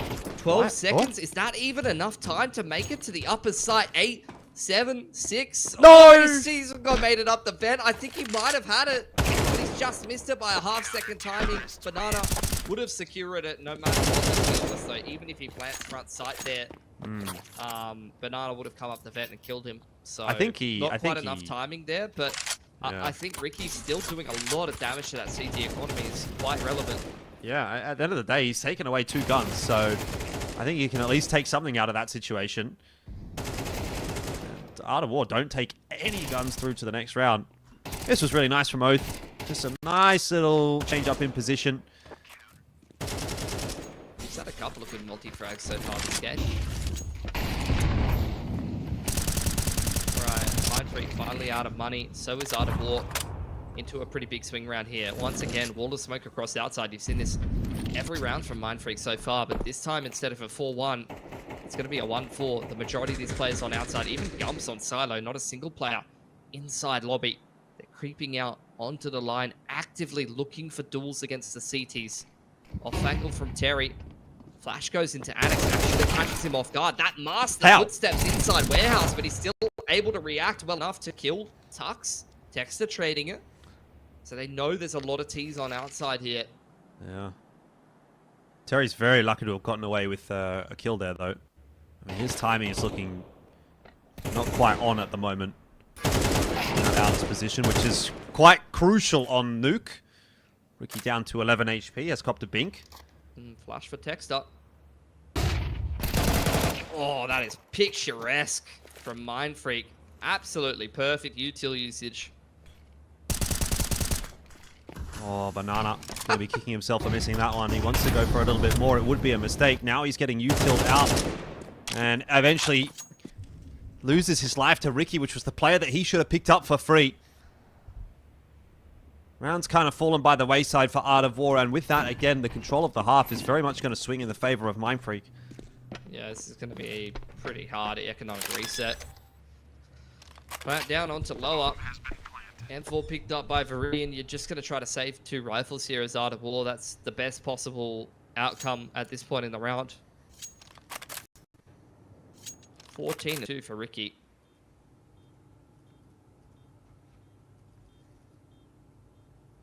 It's interesting for Mindfreak. Like, you seem to get the big performances from the players that are coming back, you know, rather than the up-and-comers. Like, usually the traditional layout of a team like this is you get the veteran players playing more supportive roles and not really, you know, playing the fragging roles. But both Ricky and Texter have had some really big games in a lot of the series I've seen from Mindfreak so far.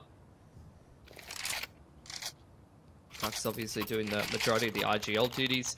You've seen some big rounds from Gump and some good clutches, and Payne when he's on with the AWP has been good, but tonight he really has not been super great, to be honest. I don't think we've seen any big highlights from Payne. I think his best moment was holding the A site on Inferno 1 or 2 rounds. But we've even seen some pretty questionable decisions, like getting picked for free on jungle side on Inferno.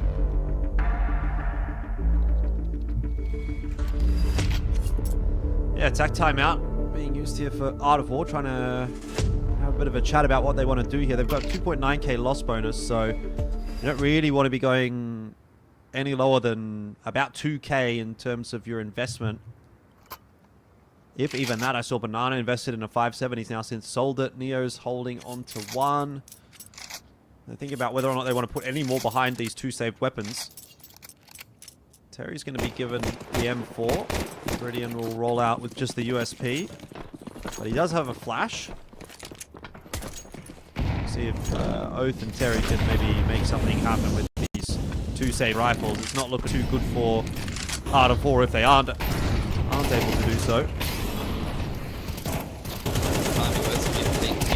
Full blind, isolated, Oath spamming through the... Oh, he's actually got that killing lobby. Terry's the one spamming through the attic smoke. Viridian's got armor here.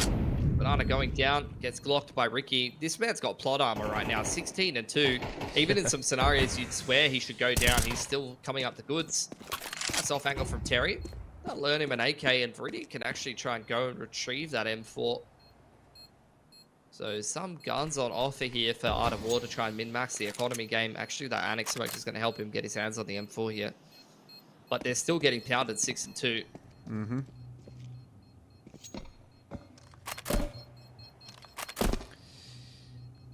Yeah, not super convinced about Art of War at this stage on Nuke.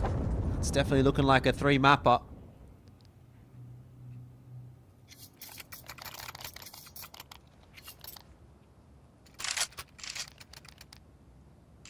do tend to play a little better on their CT side as well than what they do on their T side.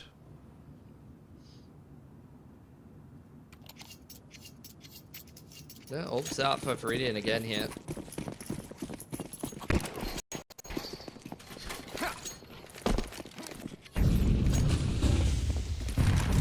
Wall of smoke across the outside.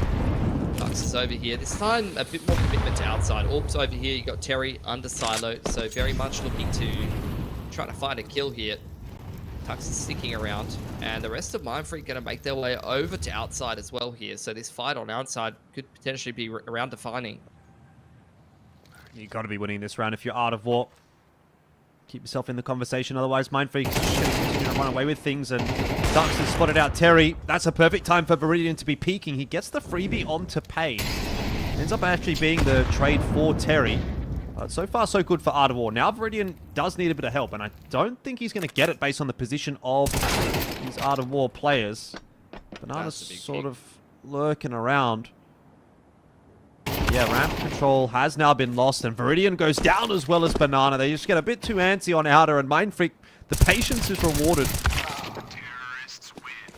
Yeah, text up, getting that kill onto Neo. Heaven, actually, if the bomb gets dropped, that could be a winnable scenario for Neo. Knowing that Gump was in ramp room, he could reposition well enough to win that round. But Mindfreak, I think Gump picking the ramp player there is what forces the CTs to actually be active rather than being able to sit in their positions, because the longer the round goes on, the more annoying positions that Gump could get in, and Mindfreak cutting sound could have just fallen back to lobby and gotten themselves into lowers after plant. So really important kill there for Gump to tip the scales.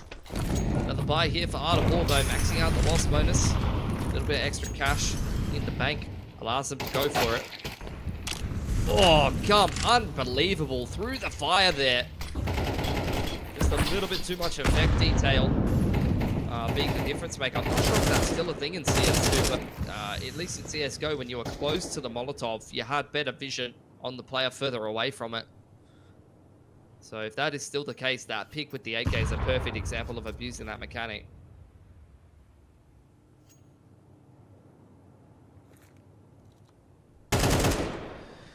Yeah, this is looking kind of over on Nuke. Getting a bit ahead of myself, but it's definitely not looking good for Art of War. They do pick up a couple of freebies onto Gump and Ricky, which maybe gives them a bit of a chance in this round. That's some good damage out from Oath. Payne is still stuck on Outer now alone. Lots of noise being made by Mindfreak going down into that B bomb site. Oath is already there, so, I mean, maybe Art of War actually find a way to swindle this round. I'm not sure how that's kind of happened. Texter could still clutch it out, but then Oath just kills him through the smoke. Fair enough. That's a wonky looking round, but I guess Art of War will take what they can get at this point. If Caster cursed it pretty hard there. I'm not going to lie. That was a round of all time. Yeah, I mean, it should have been around for Mindfreak every single day, right? But I don't even know what they were doing, to be honest. Gump did well. He got 2, to be fair. The entry on ramp room and a kill in lobby, and then he gets traded. But from that 4-on-3, like, Mindfreak just looking a little bit lost, maybe a little bit too loose, walking through the rest of that round. And similar to Inferno, like, it's some of those mid to late rounds that really you want to see Mindfreak tighten up if they're going to hit that next level.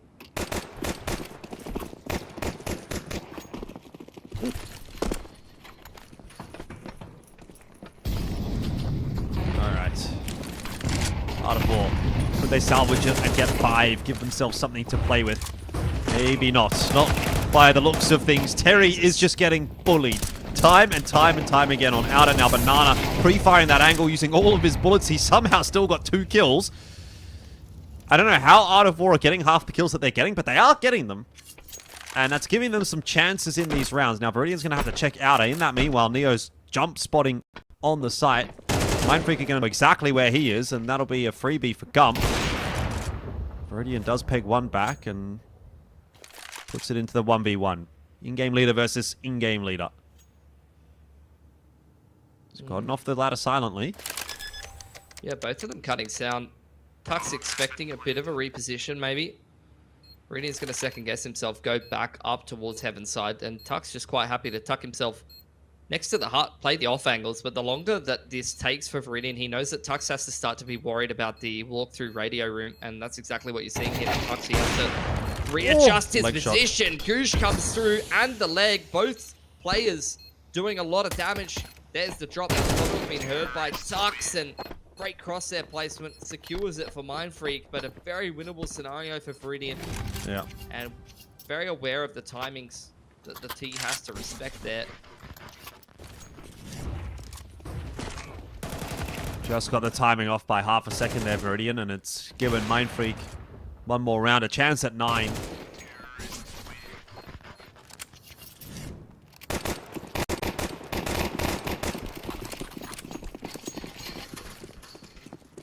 Art of War at least have got a buy that looks reasonably competitive, although it's running pretty low on util already in the round. Yeah. Which means they got to win duels in the early to mid round most of the time. Lock angle from Terry. Dinks pain, but cops an AWP in response. So that's going to be a man advantage here for Viridian. It's optimistic to be fighting outside with an MP9 like that.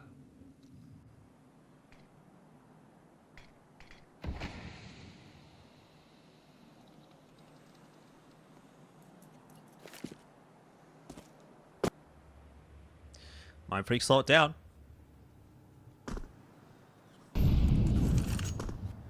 It's the smoke to windows. Flash over outside. Art of War reading this one well, though. 2 players here on Annex and Warehouse side. Neo ready to trade as well, and you got Banana over on Secret side for Mindfreak. They're just sitting on outside waiting for the paint to dry, essentially. And Art of War losing patience, peeking out together, and all of them punished. 9-3 for Mindfreak. It's looking like Groundhog Day here.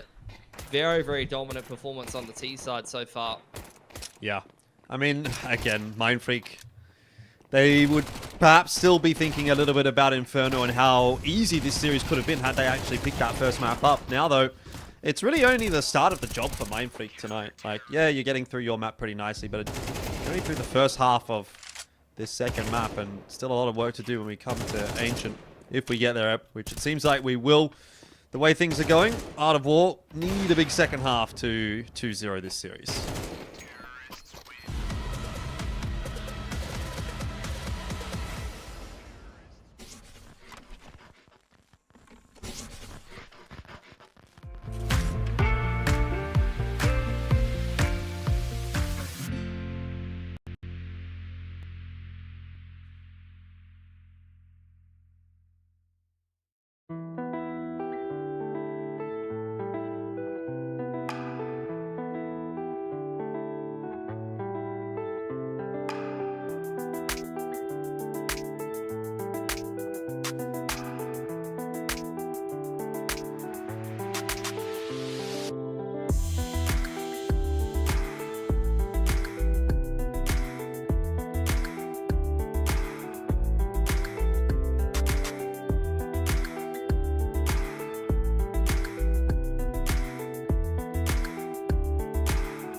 Alright, jumping back on into the swing of things. The scoreline 9-3. Mindfreak are looking pretty damn solid here on Nuke.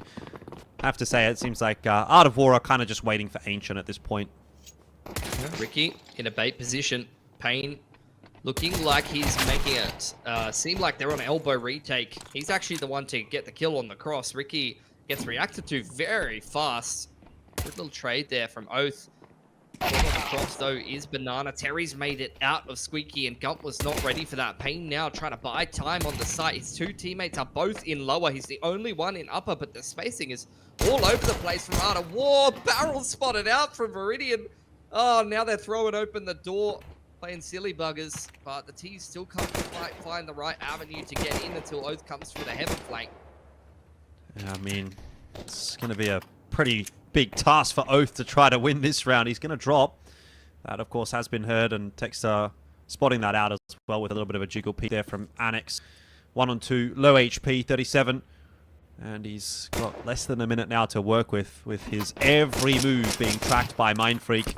Seems an impossible task for Oath, and he's slowly but surely being whittled away at by those USPs, the mosquito bites, to get the job done. It's 10-3. Double digits achieved for Mindfreak, and they're on their way to victory on map 2. Like a very clean dub from them, which makes you really scratch your head at the Inferno game, because, you know, you were kind of saying it. You're like, man, they win this game of Inferno. They're probably 2-0 here, but they've kind of let that slip through their fingers. Art of War going all or nothing here. Despite not getting the bomb plant, they will get a 4 spike going for themselves. Let's see what they're able to do with it. It'll be a fast uppers play. Underarm smoke coming on through. The flashes providing coverage for the vent cross to come through here, but Gump's trying to chase them down. Ricky. Oh, Ricky gets a 2-for-1 deal. Has allowed the bomb plan to go down, but dealing with Oath pretty comfortably.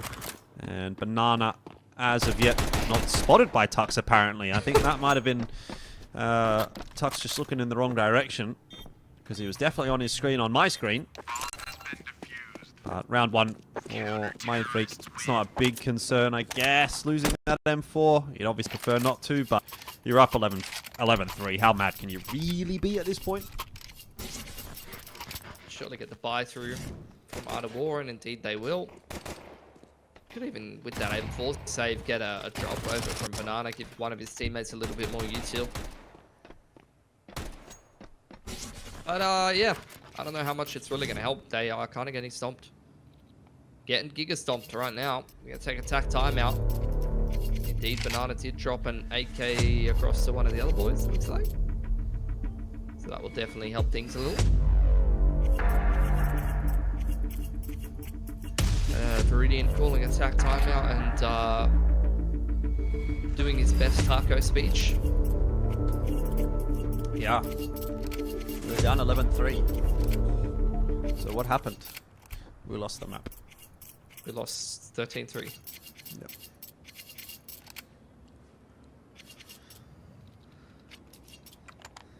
It's probably saying, what do we want to do on Ancient, guys? If we win the knife, which side do you guys want to start? Seems like a reasonable conversation at this point.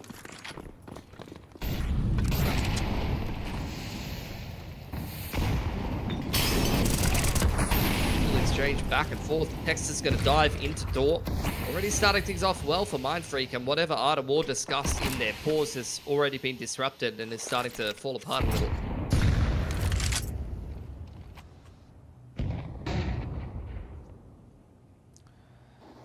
Payne is having a bit of a look here to see if he can improve upon this lead that Mindfreak have found themselves. Not needing to come into play just yet. There's not a whole lot happening on outer. It's going to be a default back in toward lobby from Art of War. Mindfreak seem pretty aware that there's not a whole lot happening around the map. I mean, Ricky's quite safe there on ramp. Payne's not spotted anything on outer. Dux hasn't seen much on outer. Maybe he's caught a glimpse of Terry. Seems to be pretty locked in, and I think the only reason that Payne would re-aggress there is that they had a bit of info that there might be somebody else on outer. Regardless, though, of the intentions and the knowledge, the round is going to go comfortably to Mindfreak. 12-3 now the score. And that holding pattern doesn't seem like it's going to take very long. I mean, post-pause, Texter just got in their face on lobby side and didn't really seem to be very much follow-through after that from Art of War. Pretty cut and dry game in general from Mindfreak. A monster game from Ricky, 21-8. At one point, he was like 16, 17-2, something like that. Yeah, this buy, one flash on T-side Nuke. I don't know. I don't think that's good enough to get it done. Usually. But, I don't know. Maybe Eggs made a YouTube video about how to win T-side Nuke with one flash. I'm hoping so. Ricky spots some info. Texter didn't quite get the memo. And Tux has gone floating into lobby. This round is somewhat pear-shaped for Mindfreak. I don't know if you're a fan of pears, Bilski, but I'm not really. So anything that's pear-shaped is not good. You know, fruit and veg is pretty expensive these days, so I don't mind. I can get the odd bunch bag of pears from Woolies for like $3. You get like 6 pears. 6 ugly pears. They're not even ugly. They're fine. There's nothing wrong with them. But that's the selling point, right? Is that they're like ugly, or that they're like. Is that what you're saying? The odd bunch? Because I've seen that for onions. I get the onions. You can get, yeah, I get the crazy carrots. Oh, that's what they're called? What are the onions called? I don't even know. Out of this world onions. I don't know. But I do get the onions. Because I feel like an onion's an onion, you know what I mean? Like, yeah, it doesn't matter. It doesn't matter. You're going to cut it up anyway. Yeah, same for carrots, though. Yeah, all looks the same when it comes out the other end. I can't believe I've just said that. 12-4.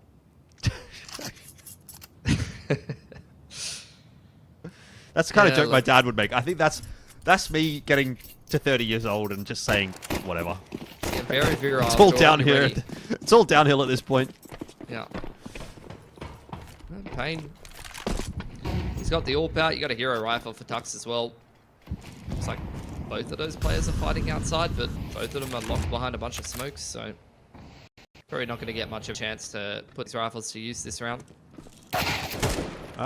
Well, there was a chance there for Payne, but he was definitely not expecting Terry to do that. Turn it on, Terry. He needs to turn it on. He has not done very much this series. Terry's not dropping a 1.3, and Art of War is kind of struggling. Oh, dear. That's not how you want to lose a round.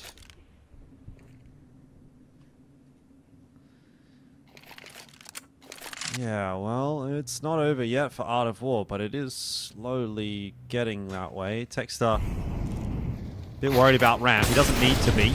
And spots one out in the control room. Now it's on Ricky, and again, he's got main character syndrome at the moment. Deagle headshot. It's going to be put down. Bomb plant out in no man's land. Oh dear, Tux. Perfect timing through the double doors, and now Viridian, well, his position was spotted out by Texter, so Mindfreak should be aware that he is around the control room, and Viridian thinks he spotted somebody on ramp. What? Mindfreak's looking at ramp? Yeah, look, let's just go to the next map, as far as I'm concerned. That was a pretty big dump, 140 ADR. Very nice game from Ricky. But, yeah, I mean, look, Inferno could have gone the way of Mindfreak. You can't say the same thing for Art of War. Their nuke is still pretty bad compared to what Mindfreak is putting together. So we're going to end up in the middle of the map pool on Ancient. And we'll see what's going to happen. I think... you know, last time in 11, and it was a pretty winnable game for Mindfreak that went the Art of War, so the way of the Art of War. So, yeah, I think this series definitely deserves a third map, and I'm probably backing Mindfreak to win it. They definitely could have won map 1, and they kind of stomped on Nuke there. So, I'm feeling pretty safe about my prediction. Yeah, I'm getting the feeling at the moment that Mindfreak is looking a little bit more comfortable this evening, but that's not to say that Art of War couldn't just turn it on in this final map and kind of rock up and be like, sup, it is map 3. We only need to win one map here on Ancient, and, you know, Terry, Banana do their usual thing. It's very much a possibility. I don't think we've seen the peak of Art of War so far tonight, so it's coming. Whether it'll come tonight or whether it'll come at some point, you know, later on down the track in the lower bracket or in another tournament, I don't know. But this is definitely not the best of Art of War at this point in time. For Mindfreak, it's been looking pretty good so far. So can't really complain on their behalf, but we have to check back in with Terry and see how he is going, as he is our Kadir player to watch for tonight. And the stats themselves were not crazy on map 1. They're going to be, unfortunately, even worse here for map 2, because that was a bit of a drubbing for Art of War, 8 and 15. But Terry is not someone that is going to go missing for too long. So I'm expecting a big Ancient. I would say the same thing. He's been pretty fantastic for Art of War the last little bit. This is honestly an underperformance from him, but in a pretty important game where he needs to turn up, and he's got a couple of minutes to get his stuff back together. The same thing with the Art of War as well. They need to bounce back after a bit of a dropping there on Nuke and Mindfreak. I think as far as they're concerned, this could have been a 2-0, and they're looking to rectify that next map. Yeah, looking to make amends for the couple of losses that they've actually faced at the hands of Art of War. Like, again, you know, this is very much in line with the conversation that we would have been having around Extremesland time, where, if you remember, it felt like Mindfreak had put themselves in a position to win that series, and then they kind of let it slip. Art of War walked away with the win then on Ancient. And we're kind of, again, in a bit of a different kind of a way, but still getting a somewhat similar conversation going into Ancient here as that decider map. So I think Mindfreak, you know, they really want to lock this one down. Otherwise, it's starting to become a bit of a thing, and it's not the kind of thing that you really want. So we'll see how things do play out. We're going to go to a short break here, but Ancient is coming up next.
G'day guys, welcome back on in. It is Oceania, of course, for ESL Challenger League season number 48.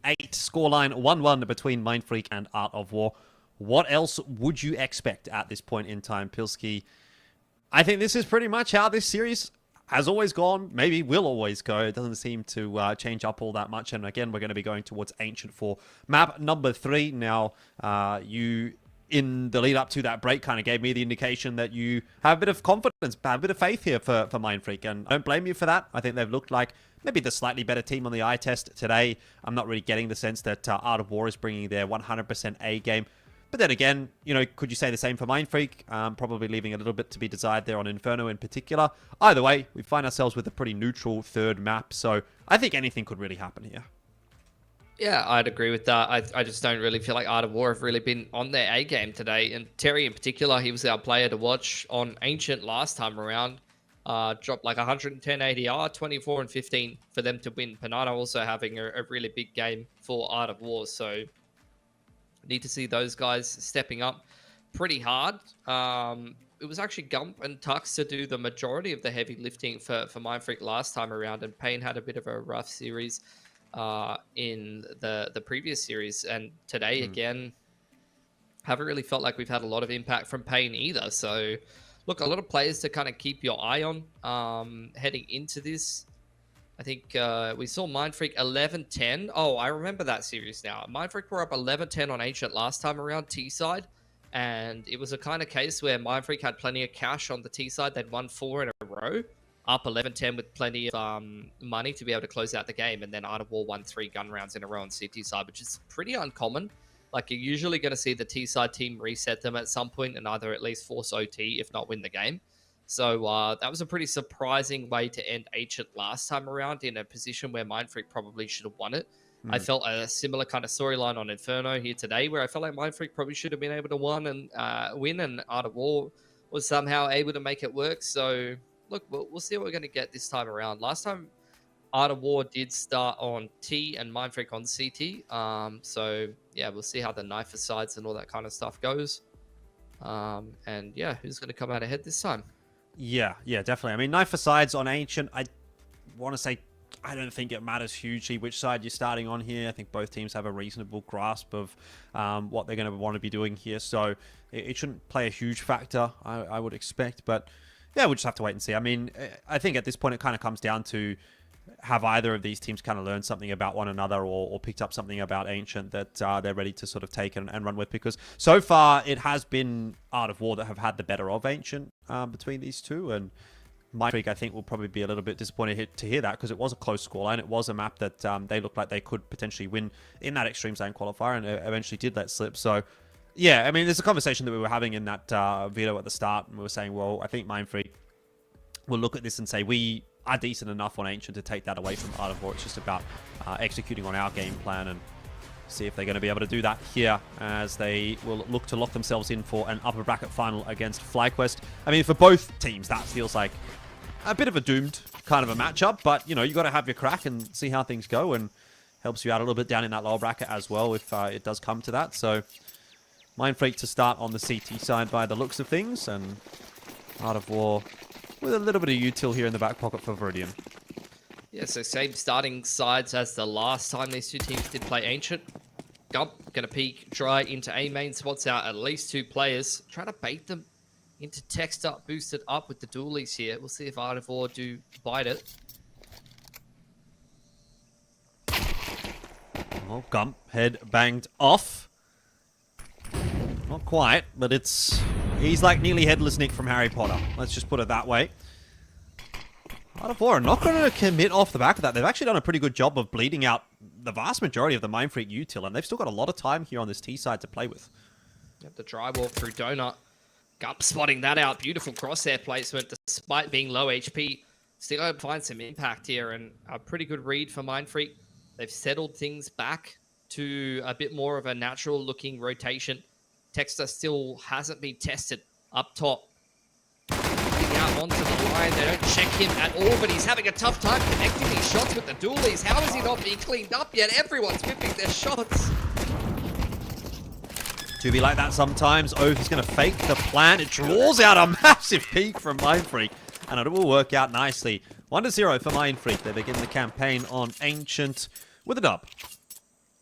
Yeah, better start than last time. Last time they lost that first pistol and were kind of trailing on the initial parts of the game. They went down 1-5 in the opening 6 rounds, so a better start on Ancient this time. And actually, I mean, tonight, let's be honest, Mindfreak have had a good start in every single half. I think outside of like maybe losing the pistol on Nuke or something like that in the second half, but they're already up so far that it didn't really matter.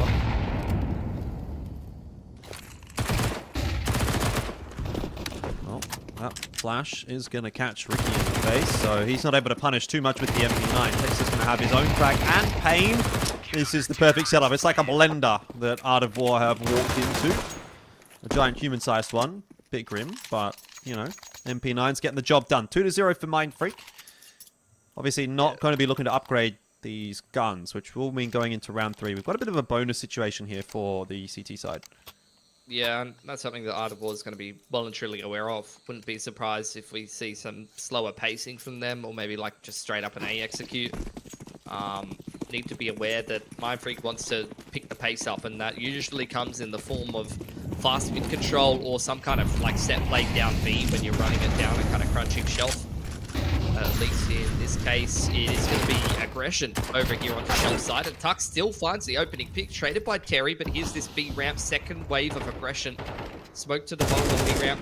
It's a pretty big tell that Neo needs to be switched on here, but he's only able to go 1-for-1. No damage onto Oath from that nade. Techstar is going to recollect the AK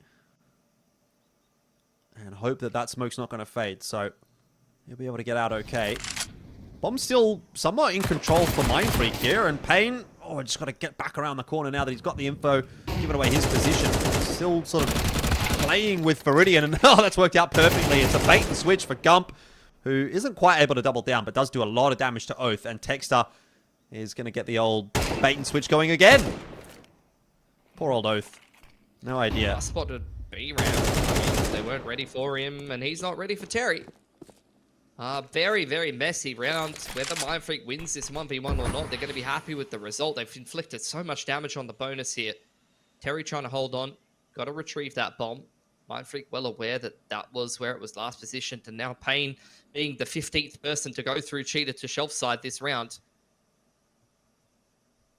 Look at all of those X's on the map. This is just ridiculous. It's a graveyard.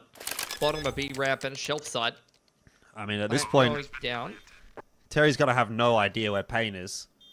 So that is some slight advantage to Pain. He's got a molly, a smoke, and a nade. And does he spot the gun barrel? He does. He does. And he gets rid of Terry. So a nice clutch from Pain. Very costly round for Mindfreak, but a round nonetheless. No, it's a great round. They came to that with 4 MP9s. Have won it. Oh, true. 8.4k for Pain. He's picked up an AK, and the money on Art of War's reset. That's, again, the best possible start to the half you could get as Mindfreak. Yeah, I'm going to sleep at Outside the of wheel. maybe winning it flawlessly and picking up 5 AKs, that's as good as it gets. Yeah, nice work from Pain. And I especially enjoyed the bait and switch antics around the Cheetah area, but hey, back to the drawing board for Art of War. I mean, job's not done yet for Mindfreak. Got to get through one more gun round. It's a pretty light buy as far as the use is concerned for Art of War. Oh, another nade stab bottom of the B ramp. Pulled the trigger on that a couple of times. Smoke obscuring Banana's vision. Neo has made it across into the corner. On the hunt for him, but not switched on enough for the peak to come out from Neo this time. Mindfreak with the player disadvantage and under a lot of pressure in middle as well.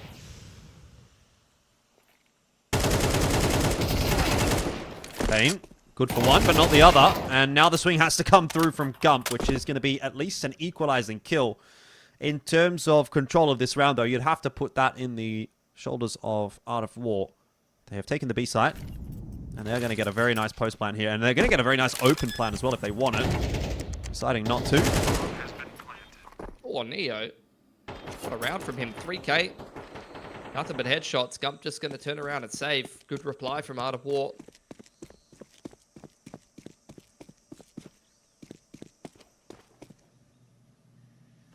Going to be a buy in the next for Mindfreak, though. But at least things going a little bit more back and forth early on here.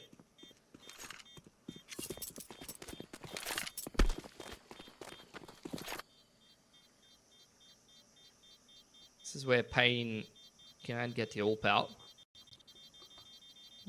I'm not going to be hunted to the ends of the earth here. Banana is going to be quite happy to just hold on to the AK. Viridian just running outside of the bomb radius, so all 4 players in the server will survive. This is where, yeah, the money's a bit weird. Pain's going to buy an AWP. You're going to get 1 rifle dropped across, but it's down again to probably a couple of MP9s here for Tux and Texter. Pain has not had a lot of impact with the AWP tonight, Jordan. Nope. And this is a big round to be doing it. Where is he going to set himself up? B ramp, maybe? Seems to be a favoured position for him. It's going to be B long watching ramp, so more or less expected. But not a particularly aggressive position. Starting to probe his way forward. Well, so Mindfreak on the A side of the map. It's a close setup between Gump and Texter. Little crossfire. All posted up on the line, and Ricky playing close, just jiggling with a smoke in hand. Art of War in the meantime, working the map, mollying out close A and taking some mid control. Still a fair bit of util for the mid to late round. And they have really not spotted out too much resistance in middle, which is going to give them a fair bit of information about what the CT setup is right now.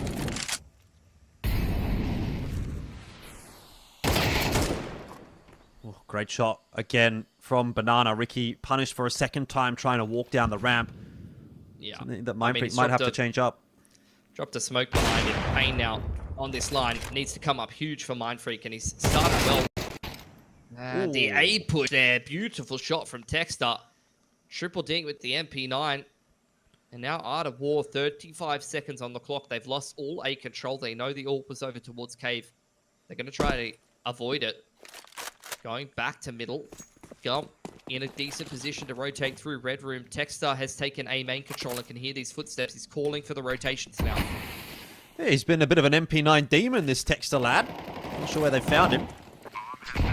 He's going to go across onto the side, won't do too much. Gump here with the spam out from the smoke is going to be saved by Tux. Lucky man. Both was walking through that smoke, and now it's on to Viridian solo.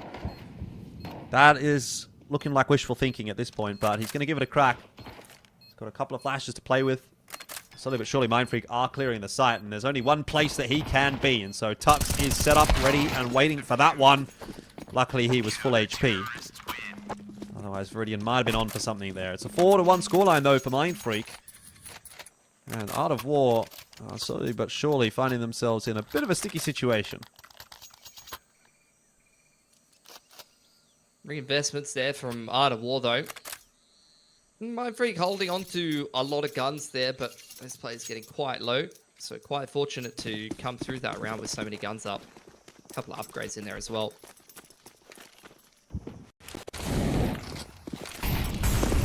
Big mid control out there from Mindfreak. Pain 8-1 so far. This is the game that we wanted to see from him. Oh, beautiful opener as well. Getting active, mixing up the positioning. Passive position over towards backside of B in the round previous. This time taking matters into his own hands, just taking that dry peak bottom middle and being successful early on. Mindfreak now shifting into a pretty passive setup here. 2 to hold B, 2 pretty passive on A. Pain still posted up on that mid info line, and a lot of util to play with as we head into the mid to late round here. It's going to be a perfectly timed smoke as well that'll keep Art of War down in B lane. Viridian thinking about what util he wants to set up on B. Spam going back and forth, but Art of War, they're going to have to hit the site, and they're going to do it now. Ricky, through the flash, is going to get himself one, and he's ready for the rest of the push as well. Nicely helped out by Tux and Texter, and that is a beautiful hold from Mindfreak. A perfect round, 5 guns alive. Scoreline 5-1. You couldn't really ask for much more. It's the complete opposite to the last time these two teams played, actually. Starting out on the same sides. Art of War started 5-1 on their T side versus Mindfreak C team. This time, it's a complete role reversal. Mindfreak up 5-1 with a very strong CT economy to boot.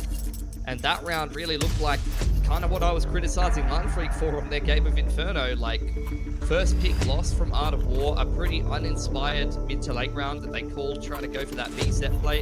And they're just trying to run through a brick wall of util without doing their due diligence work in the map. Mindfreak, just the reactive utility, the good rotations, and playing those really disruptive positions inside of the chokes. Make it impossible for Art of War to actually scale into the site and get any ground at all. They just get shut down before they even get started. Tech 9's going to be the option of choice for Art of War.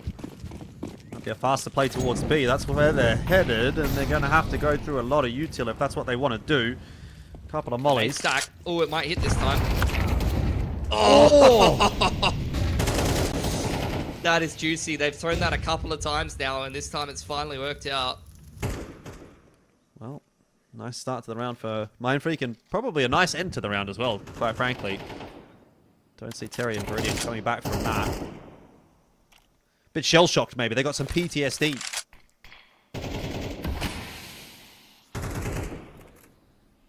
No. Terry and Eddie getting to know each other a little better inside the cave. Probably the best use of the time, honestly.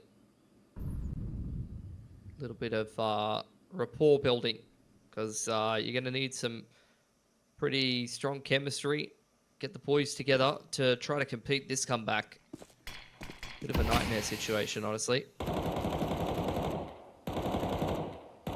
This is the Mindfreak that we want to be seeing, though. And I know Art of War have won 2 series in a row, but I mean, the whole time I've kind of been thinking to myself, surely Mindfreak is going to get this together. And like I said last time on Ancient, I felt like they probably should have won and they threw it in the bin. This time, they're playing a hell of a lot better. Yeah, but let's not count our chickens before they've hatched, because I've seen that a few times from Mindfreak where they've looked good. They've looked like they're going to win a map, and they haven't. They did that, obviously, like you said, on Ancient at Extremes Land qualifiers, and even earlier tonight on Inferno, it definitely looked like it was a Mindfreak map, and still ended up being Art of War's. I mean, granted, it's a bit of a different conversation there, because, again, Inferno is a very good map for Art of War just generally, so you do have to give them some level of respect on that. But Mindfreak, you know, may be showing a bit of a tendency to struggle to close some of these maps out, and hopefully that won't be the case here. 6-1, you know, it should be your map to lose at this point, and they're really looking to lock in and force their way through the upper bracket. Texter, Tux, both getting involved early on in the round, and again, a beautiful start to the round and pretty much an end to the round as well. So far, so good for Mindfreak. No signs of a choking problem here.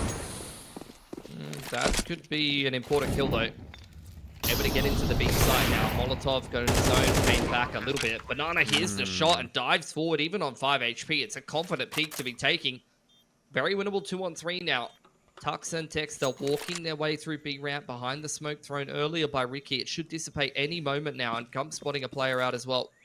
Well, this would be the kind of round, though, that Art of War would love to win, and Banana survived on 1 HP. Yes, he's behind the smoke, but if he can get even one more kill here, it could be a difference maker. Unfortunately not for Art of War, and fortunately for Mindfreak, because that would be the exact kind of round that we would have actually seen in some of the previous matches, that you go, okay, this map's kind of like locked in for Mindfreak, and then they'd lose a round like that, or they'd lose to like a pistol buy or something like that, and you'd go, okay, that's not good. And Art of War then goes on to win it. But in this case, Mindfreak have avoided that kind of crisis. I feel like Mindfreak's winning a lot of rounds with like set plays though, right? Like the nade stack in the round previous. That round, the B aggression works perfectly. Like it feels like they're calling some really, really good set plays on the CT side that are kind of catching up. Pretty hard again. Massive util damage and the spam from Gump. Art of War right off the rip, losing a player and a handful of HP, just trying to make it into middle. This util usage and the falling from Mindfreak on CT right now is beautiful.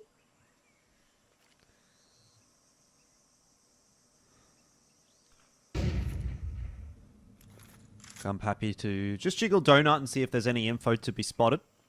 And while you have Texar more or less doing the same in Red Room, and lovely timing on the Molotov will force Oath away. Banana was very key on the active lurk. on Inferno. This time a bit more of a passive role. Bottom of B ramp, not activating just yet. Joined up by a couple of the other boys. Terry, in fact, will kind of turn into the lurk in this scenario. Sitting around inside a donut. There's the double peek, trying to catch Ricky. He's able to drop the smoke fast enough, and the pre-fire is beautiful. Tuck's there, ready to back him up, but it's not even needed. Ricky holding these pushes, and Viridian's cop to dink through the smoke again. It's a round where Art of War just kind of goes for something that seems a little uninspired and gets punished by some reactive utility and some weak positioning. It seems like anything Art of War tries to do right now is being met with a brick wall. Pain.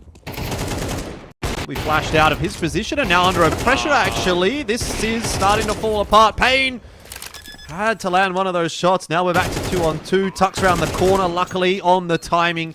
There to save it again for Mindfreak. There are some cracks starting to show, but they're not turning into canyons just yet. No, the only canyon is the one on the scoreboard right now, 8-1. Tux is having a great game as well. Like, he's kind of been the statistically weakest player on Mindfreak, doing the calling for the boys. On previous iterations of Mindfreak, he was calling and fragging and AWPing at times. So, I mean, these are the kind of performances that you see. A couple of big halves or like some big rounds that you know Tux is capable of when he does get to lock in a little bit. Which can definitely add some more ceiling to Mindfreak. Doesn't happen all the time. But it can happen from time to time. Another nade stack hitting. Oh my god, it's like Art of War's trying to go through the bloody map. And they're running into mortars. Snipers posted up on their position. We're playing bloody Battlefield right now. Destructible environment comes next. That's in the next patch. I think, yeah, Banana's making a cheater somehow. And, yeah, look, okay. It's a nice little look back in. Don't get baited. You've been baited like 3 times this half. It's like, oh, okay, maybe there's something. And then there's nothing, unfortunately, for Art of War. Yeah, but nah. So, yeah. Vertical flick? No. I was going to say, that would actually be a bit of a pain classic to hit a shot like that, but not this time. Left eye, right eye peek is what you were going to say. Yeah. Yeah. Terry. How have we ended up here then, mate? 2 CTs on the other side of the smoke. He's going to swap his view model just to get one tapped in the face. 9-1 for Mindfreak.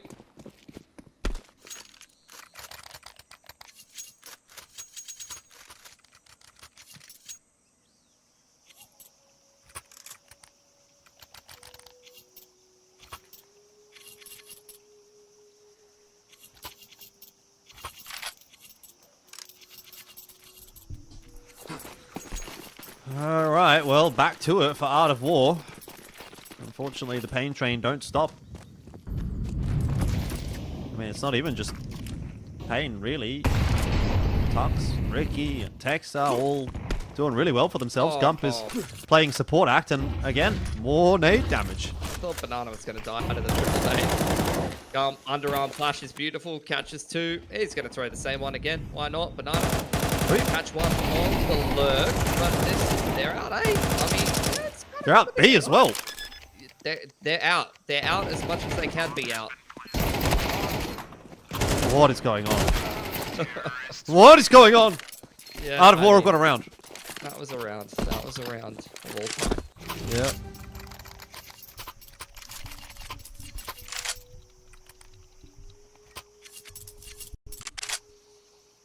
I don't know what to say. But could still be 10 for Mindfreak. It's the copium. If they get 3 here, Art of War, and a pistol, it's doable. It's very doable in MR12. CT side comeback is going to be rough, though. The Tex is AWPing now. Why not? Gump's got a double headshot. Progressing A main. Wow. When Mindfreak plays this well, like, yeah, it's hard not to fanboy. There's another one for Mr. Gump. Just when I said, you know, he's not really having to do too much, now he's all of a sudden up to 9-4, just to get back in line with the rest of the lads, so fair enough. And that is that. 10-2 at the end of the first half is a very dominant display from Mindfreak. We'll take a look back at the highlights, and I'd say most of them are going to be from the perspective of Mindfreak. This is the Mindfreak announcement frag movie right now. Just clip this highlight package, chuck it on Twitter. Mindfreak Twitter. It's probably all you need to do.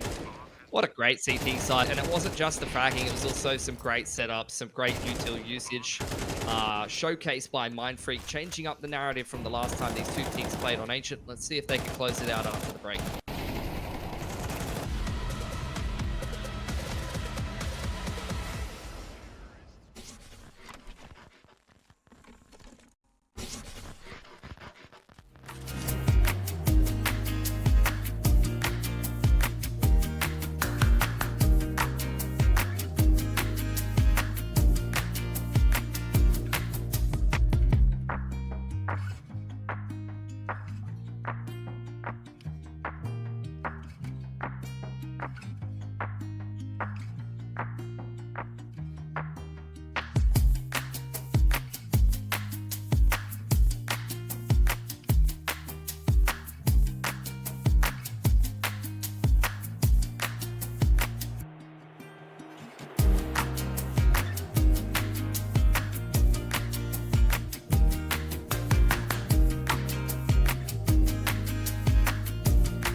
That's a pretty dismal looking scoreline for Art of War. It's not the third map that we hoped that it would be. It has been generally pretty competitive between Art of War and Mindfreak on Ancient and even just in series in general. But tonight has definitely felt a little bit more like Mindfreak's night. For sure. It's going to start off well. Pain able to pick up Terry. Oath on the push through A main. Hand in hand with Viridian, who's going to go back and try to re-clear cover Donut. Ricky's all the way up big ramp, just waiting for a rotation out of Cave, knowing that there's at least one CT in there. So this is another round that essentially comes down to timings. Some very weird positioning up here. Ricky was waited for by Neo, and that is going to keep Art of War in the fight. Lux's turn to have a bit of a look. Viridian's going to fall in middle, and Techstar getting a bit of work done there as well. It's not too bad of a setup here for Mindfreak so far. They'll know that Neo's there in Cave. Ricky spotted two. Bomb plant's going to go down, and now it's on to Oath. If his timing is good, which it is, there's Pain. Head getting lopped off and greeted by a headshot of his own. Oath down to 12 HP has a pretty monumental task ahead against two remaining members of Mindfreak that are looking very good tonight. It is 11-2 now, and Mindfreak are looking to clean this one up without any troubles at all. Yeah, it's going from strength to strength, really. Banana with 3 grand. Don't think he bought anything in that pistol. Not sure why. Feels like things are starting to come apart at the seams here for Art of War. Mindfreak playing an excellent game tonight. Gump was the standout on Ancient. This time he's the bottom frag at 9 and 5, and everyone else stepping up across the board. Next up, first pick, Payne, instant trade through the smoke. Fight next on shelf to be taken by Banana, who's actually switches his way through the smoke. That's going to be a freebie onto Payne, but should be traded pretty quickly. Neo and Meridian trying to mount some last man defense. That's going to be over towards the B bomb site. Neo just gets bombarded again. I mean, I'd love to see the util damage for Mindfreak this game. I'm sure it's off the charts. Yeah. And now it's Meridian. Yep. An armored scout on the wrong side of the map. Although, the walk through Red Room could make something happen here. Meridian choosing to go back towards the B side, so he'll probably just hold on to this scout, save it for the next round and what could be at 12-2, the last round of the game.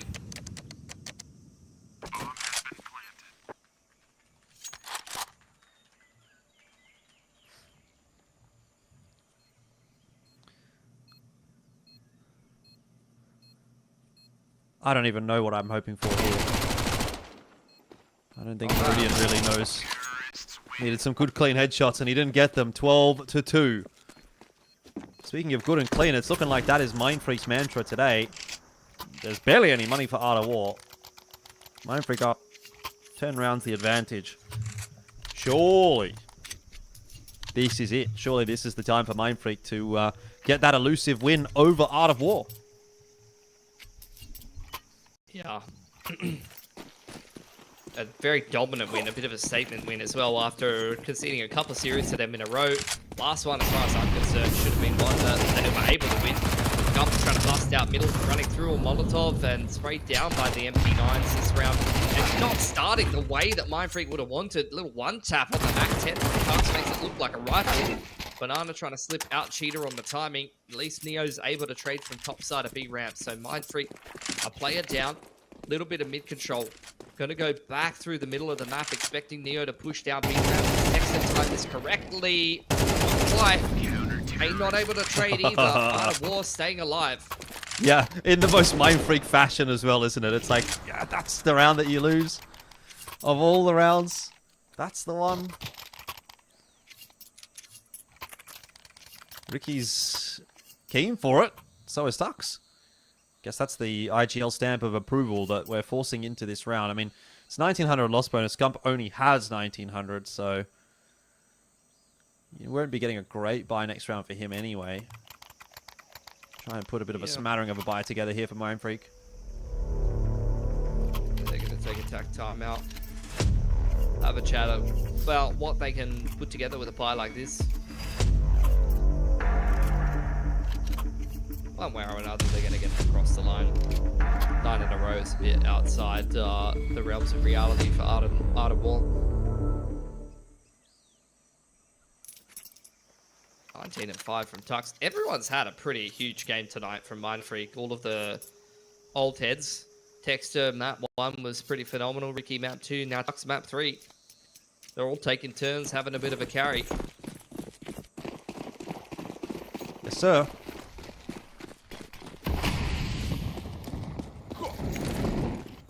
See if this is going to be the end of it for Art of War. If they bought themselves a little bit more time, it seems that maybe it'll be the latter. Neo, alongside Banana, able to get themselves an opening kill in this round. The Tux and Texter have been brutalized as well. Somehow they're still walking, but that might not last long.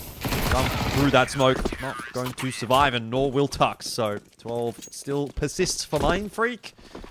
And Art of War, well, at this point, there isn't really much to comment on. I did want to say, you know, maybe recovering some confidence or anything, but it's a bit too early for that yet.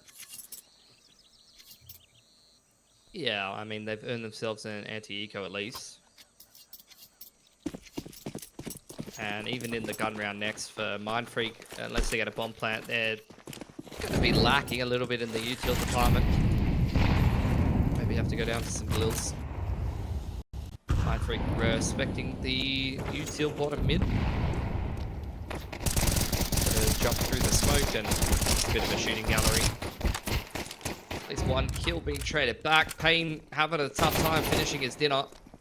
Lost his appetite about 18 bullets into the clock clip, and down he goes.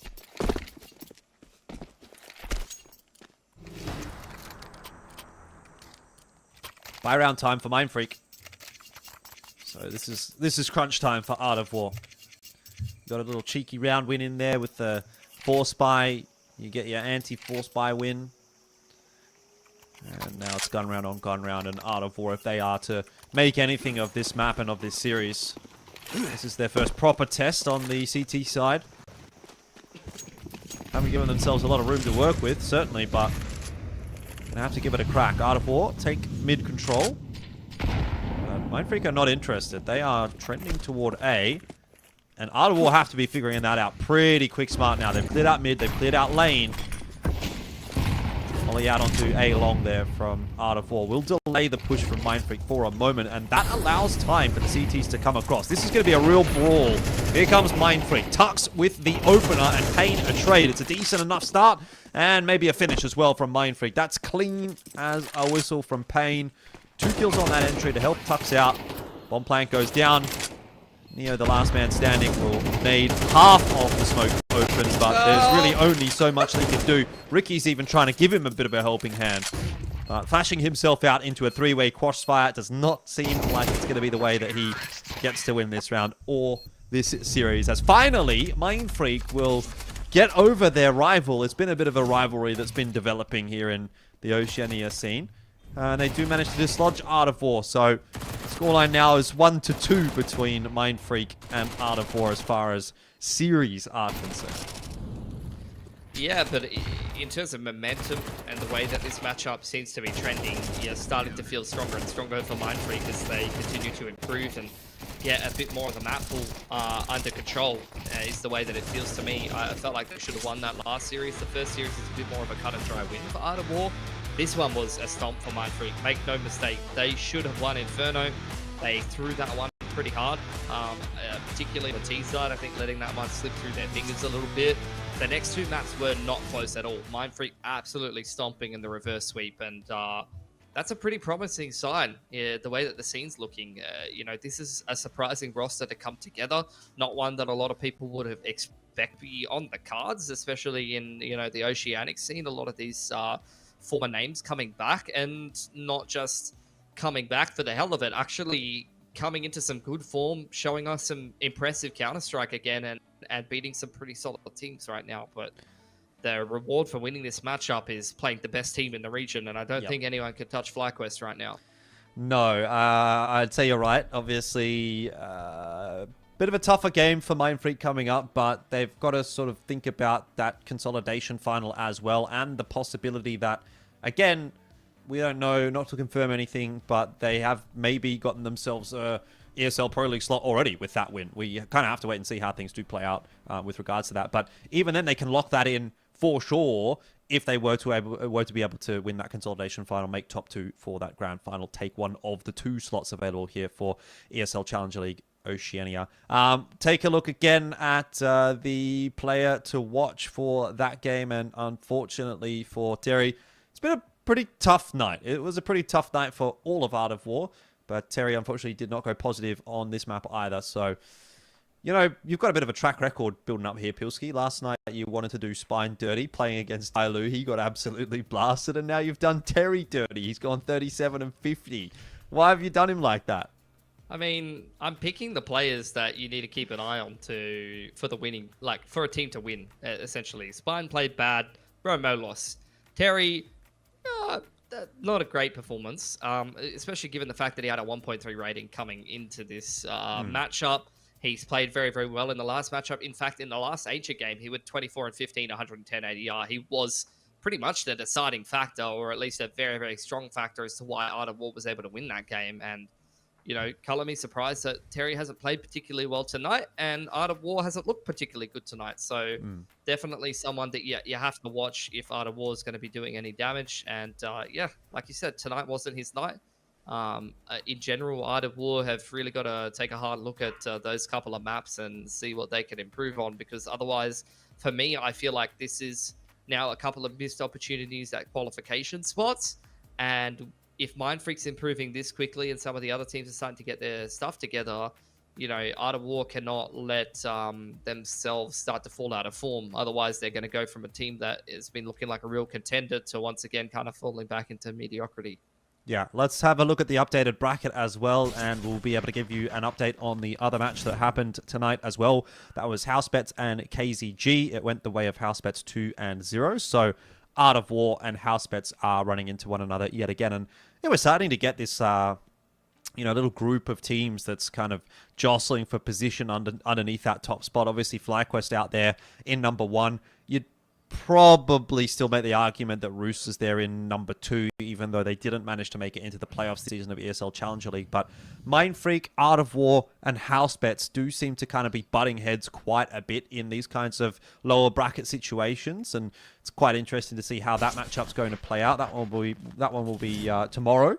And, of course, there's the upper bracket final tomorrow as well for Oceania. So, looking forward to seeing what FlyQuest is going to be able to do against Mindfreak, but might catch them down again in the lower bracket. We'll see. Of course, that is the end of what we've got for you for Oceania, but if you're interested in sticking around, in about an hour's time, just over that, we're going to be jumping back over to Asia to watch how the lower bracket progresses over there. So we're looking forward to that one, Pilski, and time for us to take a dinner break. Don't go too far away, though. Make sure you come back in an hour to watch the rest of the games this evening, and we'll hopefully see you then.